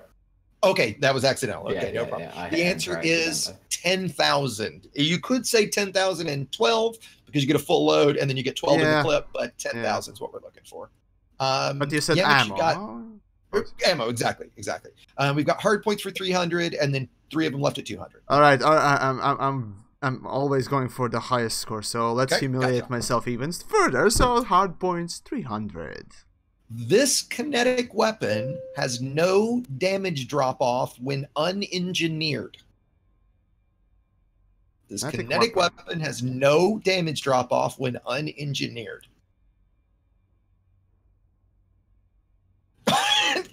Somebody in my chat just said we should play, and I love Whose Line Is It Anyway? We should play Whose Line Is It Elite Dangerous, where the game is made up and the points don't matter.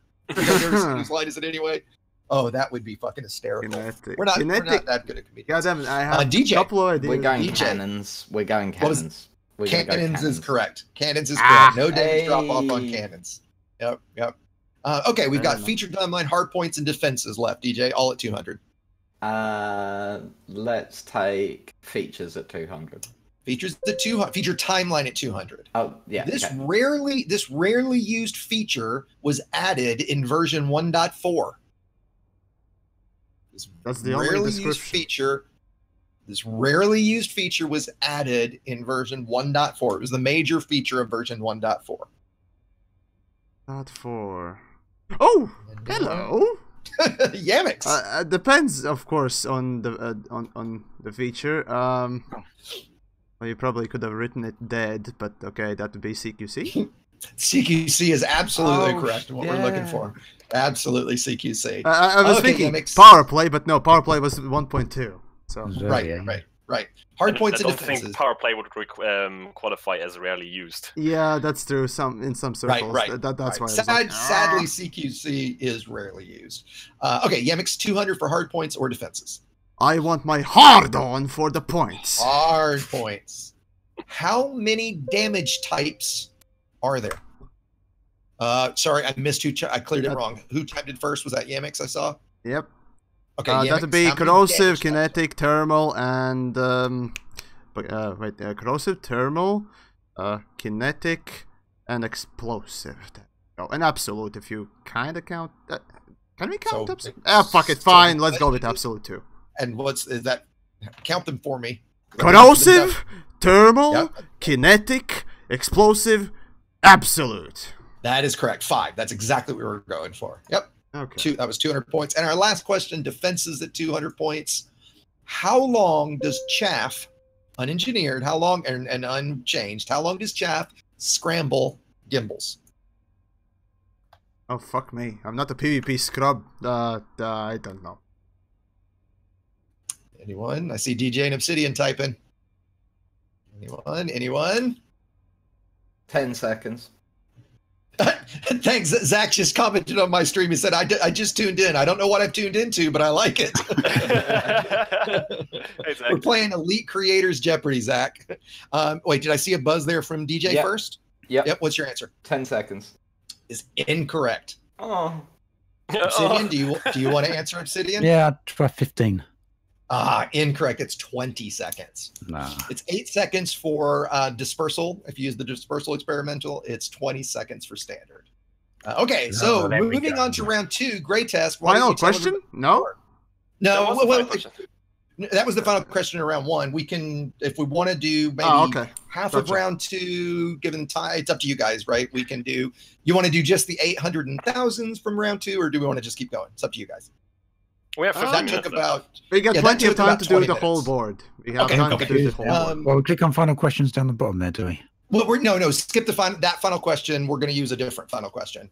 Right? When you make the board, you put a final question at the bottom, but I've got a much better one than the ones that's there. All right. So for now, Greytest. What's our score? Obsidian still in the lead, but just barely with minus 300 points. That's the lead.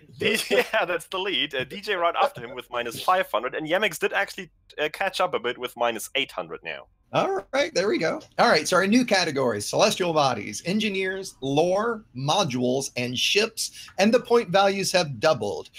We will go with Obsidian since he's in the lead. We'll let him pick our first one. Ooh. Let's do lore for 400.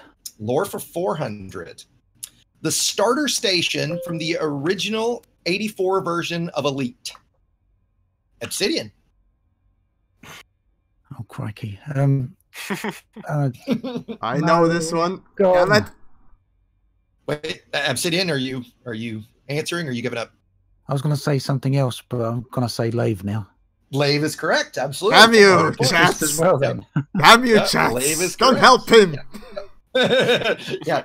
Obsidian's probably got the biggest. No, buffs. that Biggest wasn't audience. chat. I was going to say. Sure. I can't remember the one I was going to say is. That was his Yeah, okay. intuition. Good intuition. Good intuition. Okay, Obsidian to you. Where do you want to go next? Let's do Celestial Bodies for 400. The Celestial for 400. The Earth-like orbited by the fastest known orbiting moon. Obsidian again. Oh, I've done it again. The name of the Earth-like orbited by that moon. Midrange Hollow. Oh no, That's no, the no. moon, isn't it? Yes, Correct. That's the moon. It is. That's incorrect. DJ. Yeah, I know. New Africa. New Africa. New Africa is absolutely correct. There you go. Yep. It is New Africa. The moon is for the the Midrange first Hollow. time- we Midrange, have- yeah, planet For is the first time, New we have a Africa. change on the scoreboard. DJ is now in the lead. Hey, look at that. Look at that. Is DJ in the positive then? No. You know what Okay, would be okay. the funniest thing? If I stayed completely silent this whole time, I would have could probably been do that. it. Yeah. God Right. damn it. Right. Okay, so we're to DJ. Where would you like to go, DJ? Lore for 1,000. Lore for Oh 1,000. ho ho! Ooh, now comes the big boy. Ready? This man was recently engaged to the princess of Ah, the Empire. Oh, fuck. Obsidian. Oh, we need the full name, I bet now, don't we? I'm looking for the full name. Well, I Oh, mean, well, not looking yeah, for probably. titles and stuff, but his name. No, Rochester, but I've slipped his last name. Go on, kick me down the stairs. Yeah, I don't think Kick I me can down take the that. stairs. No. I don't think I can take that. I think DJ is jumping up and down to buzz in. What do you got, DJ? Jordan Rochester. Jordan Rochester is correct for 1,000. Boy, that's a big swinging score. That was a big swing. Look at that. Yep. We're to well, hey, there's still a lot of points left on the board. Yep. We're to DJ. Where do you want to go, DJ? Bit easier. Let's go ships for 200. Ships for 200. How many flyable ships, not including ship launch fighters, how many and Yamiks has already buzzed in. I want you to finish the question. I have all of them, so I pretty much know. Now, are we counting the exclusive? You know what? That's a great question, and I'll take the answer either way. Okay, so without the exclusive, that would be 35. With exclusive, 36. Because fuck is Cobra 4, it's a piece of absolutely shit! Absolutely where we're looking for. Correct answer. Yep. 200 for 35. TheYamiks.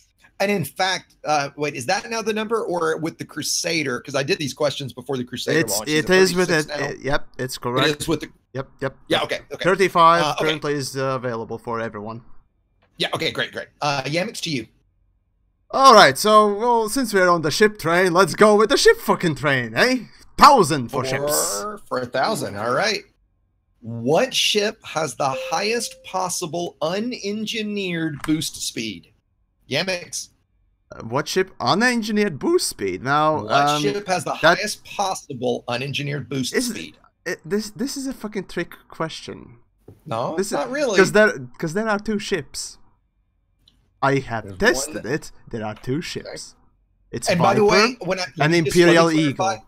questions like this are the answers are based on what we generated in Coriolis. So Coriolis reigns the answer here, Yes. right? And one of It's them Viper, is one of those. Viper 3 and Imperial Eagle. Both of them Okay. have the same boost speed maximum. I'm not gonna argue because you have it half right, so I'll give it to you. But I'm 99% sure it is only the Imperial Eagle if you use performance enhanced thrusters. Yes, both of them have the same top speed on the boost. 692. Yes, 640? 640 both. Yes. Okay, so I won't argue that because I don't. Think I you're literally necessarily test. wrong. I used to think Okay, that fair enough. Viper had the most enough. biggest boost speed, but once it's engineered, yes, Imperial Eagle with Yeah, Imperial Eagle engineering definitely becomes yeah. faster with boost. Somebody But check that, fun by the way. fact, probably I'm Somebody gonna check ruin that. some was of the 1,000. questions, That's the but That was Viper 1,000. Yeah, that was 1,000. Yep. Viper 3 Okay.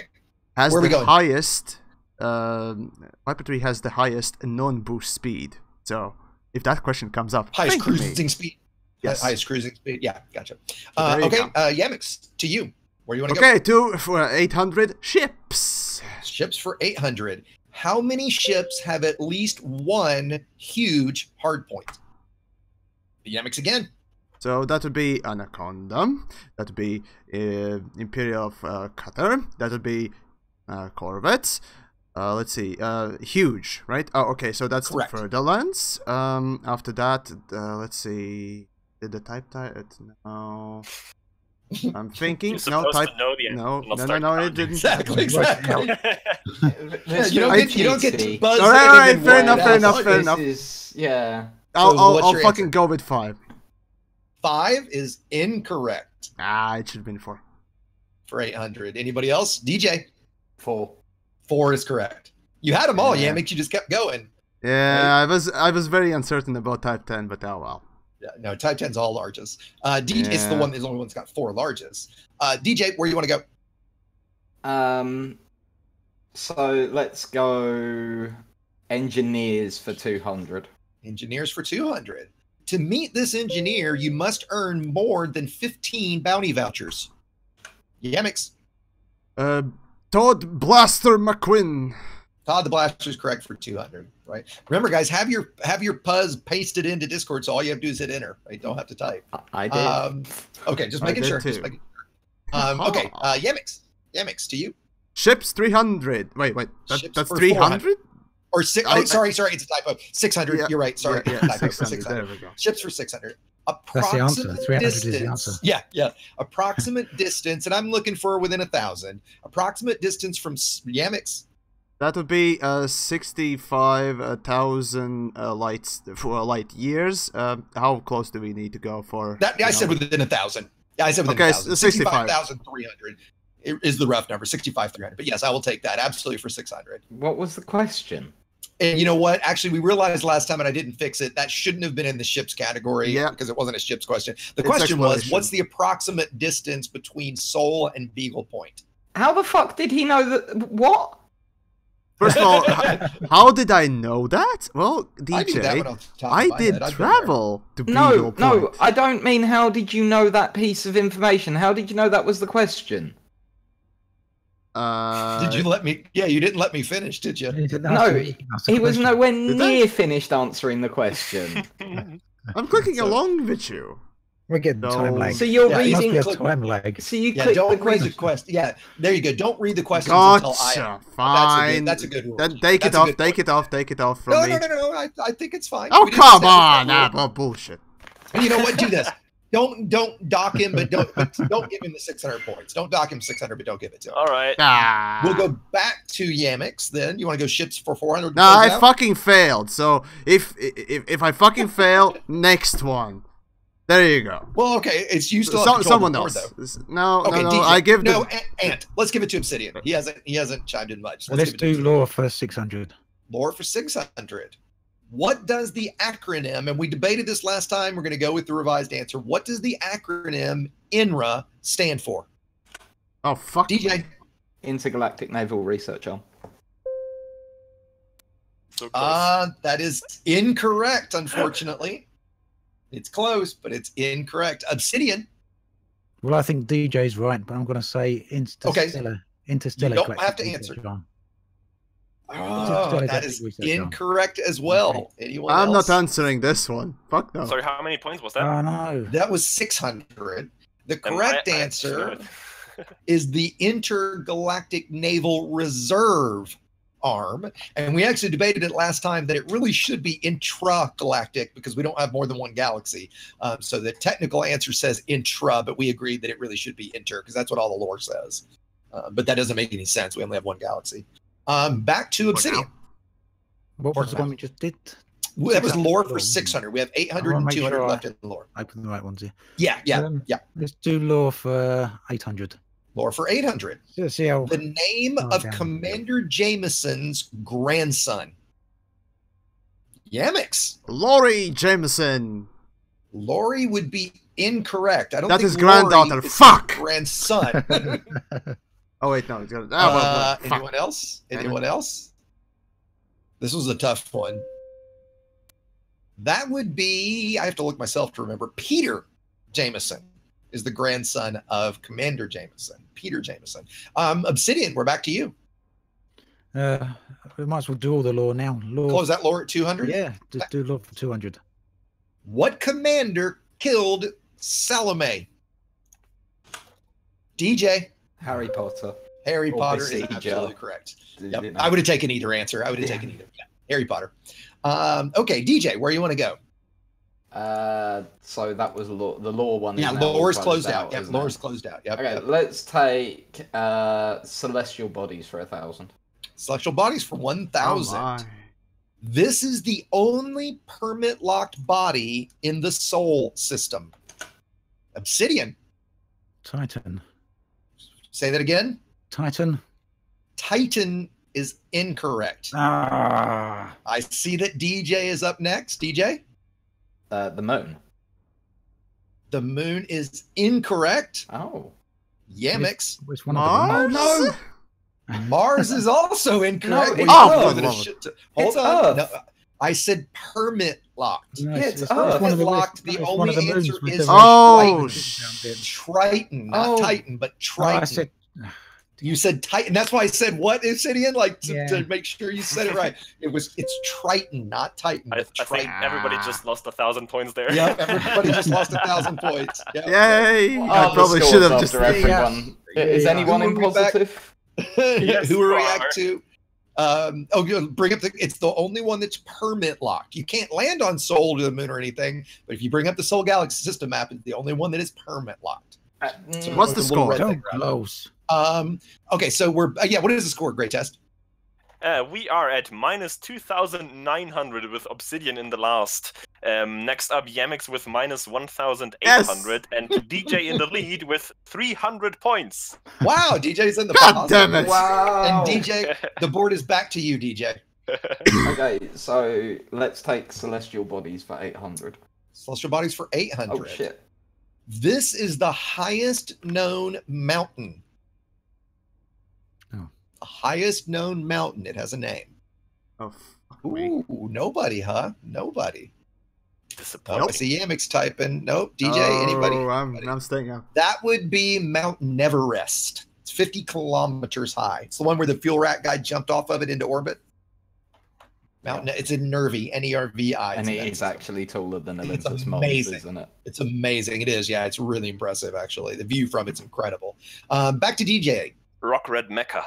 Let's start closing this out. Let's take 600 for celestial 600 bodies. celestial bodies. This landable planet's orbit is inside its parent star's corona. Oh, Oh, Oh, fuck no. You are fuel scooping as you drop into glide. I know the planet. could you say the Man. question again? Yeah, I will. This landable planet's orbit, and I'll take the system or the planet name, is inside the star's corona, or let's say the scoopable zone, whatever you want to call that. So as you're fuel scooping, when you drop in, you drop into glide. Obsidian. Yeah, if you take the system, Beetlejuice. Beetlejuice is incorrect. Oh, There is a landable yeah. planet right there, but you're not fuel scooping as you drop into it. I'm 99% sure of that. If somebody can absolutely correct me, because I do have No, a I very think specific you're right, answer. actually. Yeah. Yeah, Yamiks. Gadri? Yes, Scardy, however you want to pronounce No, it. it's Scardy. Scardy. Oh, Scardy, damn it. 1. Yeah, I'll take that answer, though. I'll take that answer, Okay. right? That was for 600, I believe. Yeah, that was for 600. I think it Yamiks. might have changed with Beetlejuice at one point. The people in chat Oh, okay. saying you got that wrong, Okay. but I think it used to be that way, but it's not. I've been to Beetlejuice recently, and I know it's Beetlejuice 2, I think is the planet, and no, you I'm can't do the first 99% one. sure I But was for the not first time I scooping went there, you top. could fuel scoop. The second time I went there, it didn't work anymore. Okay. Well, this is Oh. again, if I get an answer wrong, I'm sorry, guys. Our player group No, did that's a all right. bunch You of think research you're on these right. Fair questions. enough. So the answers are what they are, right? If that's how it So currently is. it's right, exactly. That's got to be the rule of the game. Okay, we are to who got that right? Yamiks got that right? Where do you want to go, got Yamiks? that, yes. Right, so celestial bodies is filled? 200? Nope, we got Oh, one left. there, 200. 200. Okay, so let's see. Then I'm correct. No one took modules. Damn. Okay, anyways, I'm gonna be a dick and go for ships. Okay, Whatever sorry. is All left in right. ships. I had somebody remember because I did accidentally click the 200 for celestial bodies, so we just need to remember that that's actually. You know what? We're gonna do that one. I clicked it. We're Yeah. gonna do that one. Sorry. Fuck it. Fuck it. Okay, fuck here we it. Do it's do. easy. Yeah. It's easy. Everybody ready? This supermassive black hole resides at the center of the Milky Way galaxy. Yamiks. I mean, at this point, yeah, you didn't even need to finish that sentence. That I would mean, be Sagittarius A. What would it be? Sagittarius A. Wrong. The Milky Way galaxy. Wait, I what? don't think I'm going to give you Wrong. one more chance because I'm not going to accept that answer. And DJ's next. Do you want to give me a more complete No, I answer? failed, so the next one. Okay, DJ. Sagittarius A star. Thank you. And Sagittarius A star. Yamiks. A is star. A Oh, star. for the love of God, Up. really? It Yes. is A star in the name of it. I have Oh, to. It God is Sagittarius damn it. A star. Right. Yep. But I'm sorry, no, but just no. So I'm sorry. close. Sorry. Fuck the whatever. Moving Remember on. Alex Trebek? Alex is just the deliverer of the questions. I think that was DJ. Where would you like to go, DJ? Let's go ships for 400. Ships for 400 to close that one out. What ship has the farthest possible unengineered jump range? Yamiks. So unengineered. Unengineered. Okay, that would be Diamondback Explorer. Diamondback Explorer is correct. It's slightly out nudges the 400? Anaconda. That was for 400. That's correct. Right. Yamiks, we haven't touched modules, and we've only done 200 for engineers. Where do you Oh, want to go? you want to touch my module? Okay, well, let's go for the shit. best module there in Modules the for 1000. 1,000. Yes. Okay, modules for 1,000. Which unengineered weapon, and we had a wrong answer last time, I know the correct answer, which unengineered weapon has the highest DPS according to Coriolis? Again, got the answers on Coriolis. Which weapon has the highest unengineered? Yamiks. Let's see. So DPS. Looking it up right now. No, I'm not looking up. I'm thinking. Just a second. There. Okay, fuck it. Let's go with them torpedoes. Torpedoes are incorrect. Ah. Anyone else? Anyone else? Ooh, I thought you guys would get this one. I don't dare. We're looking for the large fixed frag cannon. The large fixed frag cannon does a fuck ton of damage. All right. Is that Yeah, a Yamiks? scientific term? That was 1,000. That was 1,000. Yeah, that is a scientific measurement. Absolutely, it is. Yamiks, do you want to go for modules or engineers? We got. Wait, what? We kind of got a. We failed. I with love the how we've modules? drawn a snake. We've done a snake on the board. No, we've got modules 2 through 800 and engineers. Okay, 4 so through 1,000 is taken. Okay, good. Right. Yeah, for modules, 1,000 is taken. Yeah. Well, you know, I'm gonna go for the 1,000 on engineers then. On engineers, 1,000 for engineers. What is the maximum multiplier? And I'll take this as a little rounded. The maximum multiplier for engineered thrusters. Yamiks. Used to be 42%. Right now, it should be 45%. I can't tell you. Even if I round it, 145 that's if you want. not right. No. 40. That's no, incorrect. Okay, in that case, yeah, definitely incorrect. Okay. Anyone else? Anyone else? And that was for 1,000. We were looking for. It's 45.6. So I rounded that up to 46. Sorry, I would have taken the specific. So close. It was so close, right? But I gotta take the. I would have taken the round. As much as I don't engineer maximums, I still remember numbers. Damn it. Yep, 45.6. Okay, so we're to Yamiks still. We've got 800 for modules and engineers. And Modules, 200 for 800. Modules for 800. How many total different Recon Limpet controllers are there? How many totally different Recon Limpet controllers are there? Sizes, classes. Oh, okay. That Yamiks. in that case, that'd be the 1, 3, 5, 7.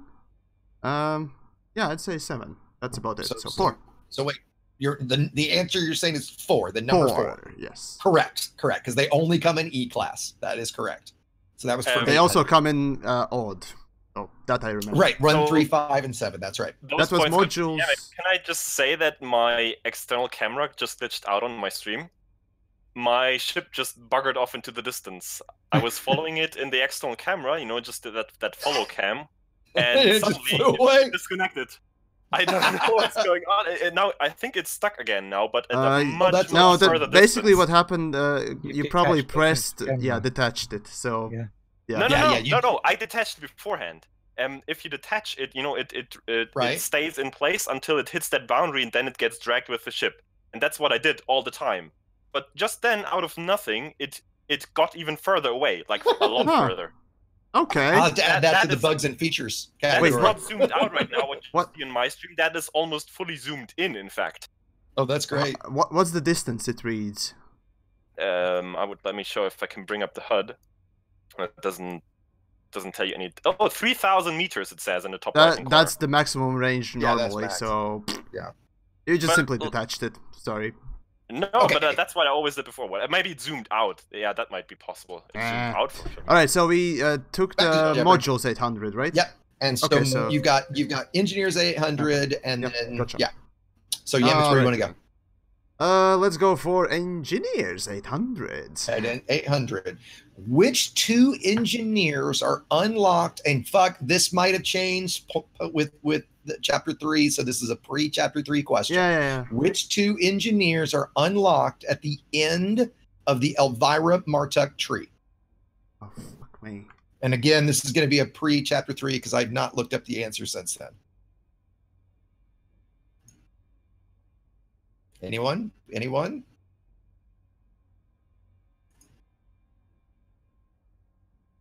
That would be Professor Palin and Lori Jameson are at the end of that tree. I knew Palin by the way, was one just- of them. I couldn't remember the other. Yeah. To throw something in here, if we get I to didn't the even end know with one Final of- Jeopardy, if we get to the end with Final Jeopardy and your negative points, you'll be able to bet half of whatever the highest value person is in positive points. So if DJ's at 1,000 and Yamiks is at negative 1,000, Yamiks can bet 500 points. He starts at 0 and he can bet at 500 Gotcha. points for the Final Jeopardy question. So then at least I there's see. a chance. All right. Right. Okay, Okay, okay. so we're back to Yamiks still. We've got engineers. So and that was modules, few left. 800. That was 800, Okay, wasn't it? gotcha. Yeah, that was 800 for engineers. Yep. Let's see. Let's give others some chances and whatnot else, because I'm benevolent like that. 200 for modules. Modules for 200. How many bins are in the largest refinery? Come on, Mr. Miner. Didn't somebody just do a 24-hour mining? Oh no, I don't even want to remember that. Good. I hate you for this question. No. DJ. 10. 10 is correct. Absolutely, for 2. That's the class 4. It has 10. I was not willing even to guess this fucking thing. Fuck no. Don't want to DJ, where you remember. wanna Playing it very carefully, and I think it works out for him.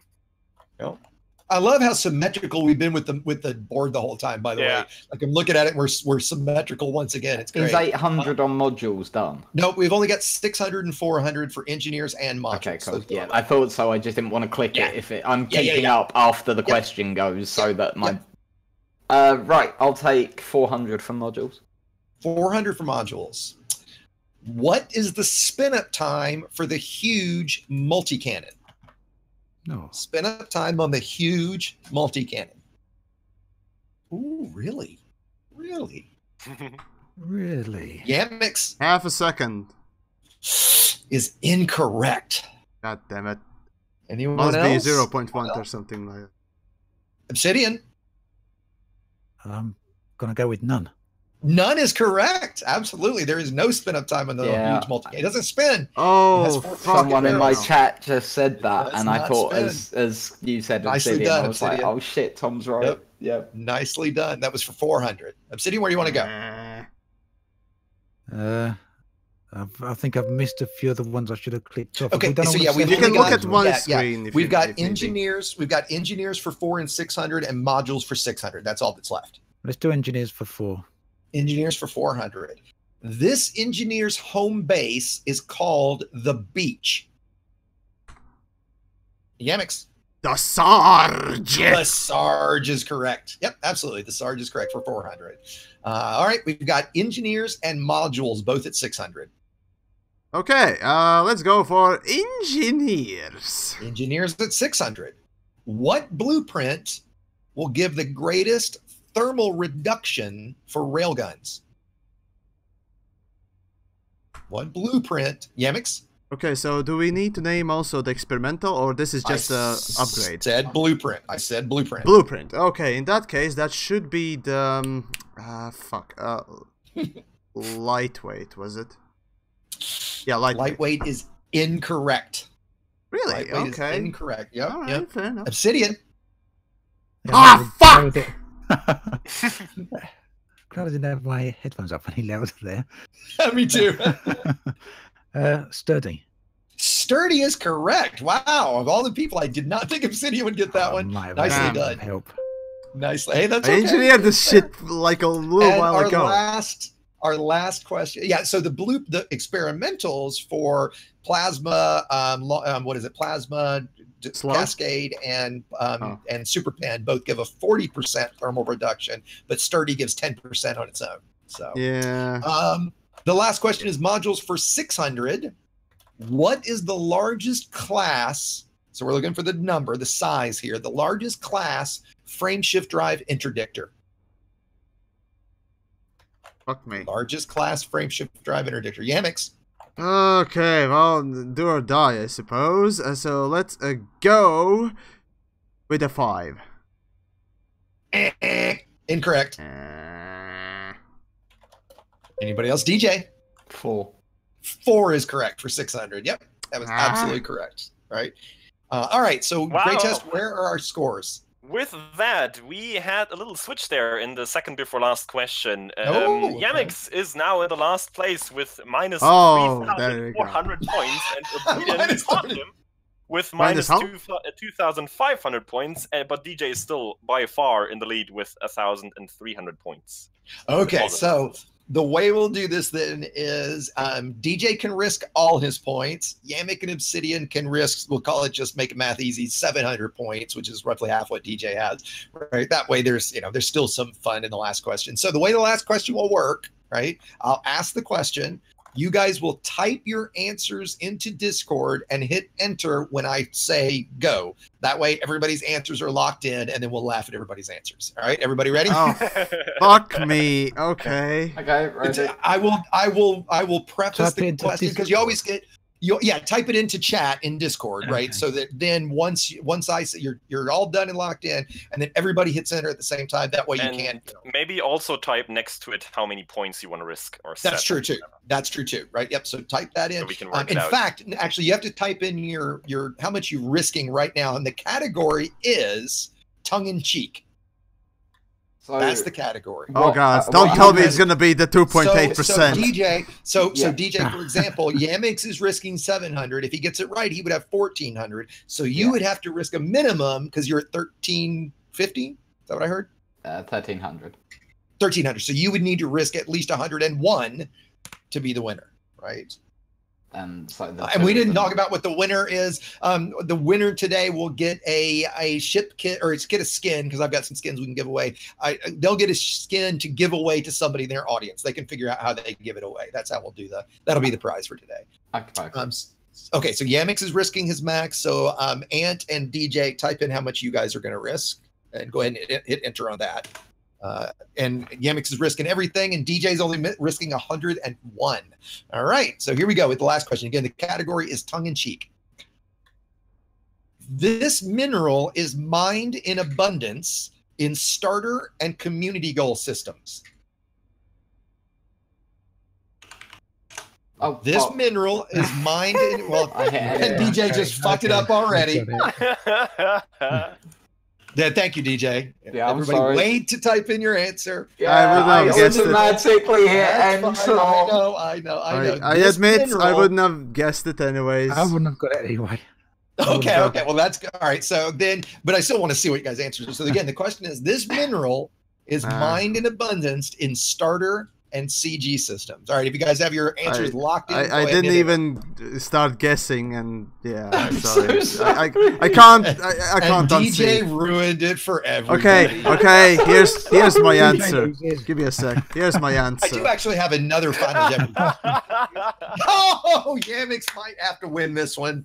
YamiKs might have to win this one. So, Obsidian, would you have had a guess? I wouldn't have Obsidian? known. No, I We wouldn't wouldn't have have gotten it if we'd have. Okay, so the answer is, although I might give Yamiks a secondary prize, the answer is, No. of course, as everyone in my chat is getting, sodium chloride or salt. Of course, you mine salt in starter and CG systems. Yamiks' answer, which is equally as epic, was 2.8%. So that would probably be, what is the spawn rate of this mineral in starter? Oh, God. That's the better answer, right? Now, I think I have 2 Final Jeopardy questions. Let me see what the other one was. Okay, actually, you know what? Here, I've got another one that we can use that will be our real Final Jeopardy, since DJ fucked up that one. So we're going to use the same rules. DJ doesn't get any points for that one. We'll go back, right? This one is, the category is ships, and this one is tough, okay? And I'm going to give everybody, I'm going to watch the clock, and I'm going to give everybody 15 seconds from when I finish reading the question. So here we go. Same bets. Here we go. And how many ships have at least one Class 1 optional internal slot? What? 10 seconds. How many ships have at least one Class 1 optional internal slot? Don't hit enter. Oh, for the fuck's sakes. 10 more seconds. 10 more seconds. Fine. 5 seconds. 5 seconds. I'm gonna have to look at the I haven't counted that many. You know. Go ahead and hit enter, everybody. Okay. Yamiks has got 20. Obsidian says all, and DJ says 17. Unfortunately, the answer is 10. Now, we weren't looking for a Class 3 slot that could fit a Class 1. We were looking for specifically Class 1 optionals. Those would be the Eagle, the Imperial Eagle, Sidewinder, Vulture, Adder, Fer-de-Lance, Hauler, Imperial Courier, Viper Mark III, and the Viper Mark IV. So the correct answer is 10, which means DJ is our winner. Hey, DJ. Hey. And so, DJ, you only risked your 101 points. So that brought DJ to what? 1,199 points? Yeah, 1,199 points. Yeah, right. There we go. Yeah. Very interesting. Like this round went completely different to what we had last time. It's super interesting to see. It turned around, did it? Well, yeah. Did you keep the score separate per round? Like, do we know what the round 1 score was still? No. I Okay. Deleted them. Yeah. Fair enough. Delete history. I was never wrong. Permanent record now. Yep. There are VODs and everything, Yamiks. Bullshit. Nope. Fake news. No. We have video evidence. Fake news. Fake news, I say. Crisis actors and whatnot else. Yes. Oh my god. Right. Well, hopefully everybody found that. Super Cruise makes frogs gay. Super Cruise makes frogs gay. Is that what you just said? Yes, Yes. that is what he just said. Well, if we want to do this again, or maybe even a different game show format, I do have 50 more questions already lined up, so we can do something like that. So give some love to Exigeous for putting this together. It was awesome. Yeah, thank you so much, Exigeous. Well, that was really good fun. Yeah, seem to like that. I get a lot of good comments on my side. Let me also give thanks to specifically a friend of mine, Tranquil Terror, who found the board system we use for the whole thing, and a lot of the guys in my player group Level 11 helped me with all the questions. So it was definitely a group effort on my group side as well. So we talked about it for a long time, thinking we need to do something fun, right? Some of my guys were saying, I was like, and when the suggestion got made, I was like, that sounds like what I think it turned into, a big laugh fest, which I think we all needed for a change. Yeah. Right. Also, I just figured out what the glitch was. If you're near a planet, then your range is way closer. But once you get far enough away from it, which I did, you suddenly have jumped it more out. range. You suddenly have more range on your external camera. Yeah, that's what it was. Got it. All right. I wasn't going crazy after all. Well, that's cool. Oh, that's do we debatable, have? Well, true. Do we have anything else to end up with, or we want to kind of split for our own streams for a few minutes and say our goodbyes? It's on my part. That's about it for a great Friday evening. I don't want to spoil it, so let's enjoy it as it is and laugh at probably me and probably some others, but mostly me. So, yay! What was the total? Was Yamiks last, Obsidian second, and DJ first? Is that how it ended out? Gray? Yeah, DJ first. Yeah. Yeah, Obsidian second. Obsidian in the second, and YamiKs third. YamiKs. Yes. Yep. Boy, when you get the questions wrong, you keep answering a lot those high dollar ones at first. It starts to sting, doesn't it? They bounce up, don't they? Yeah.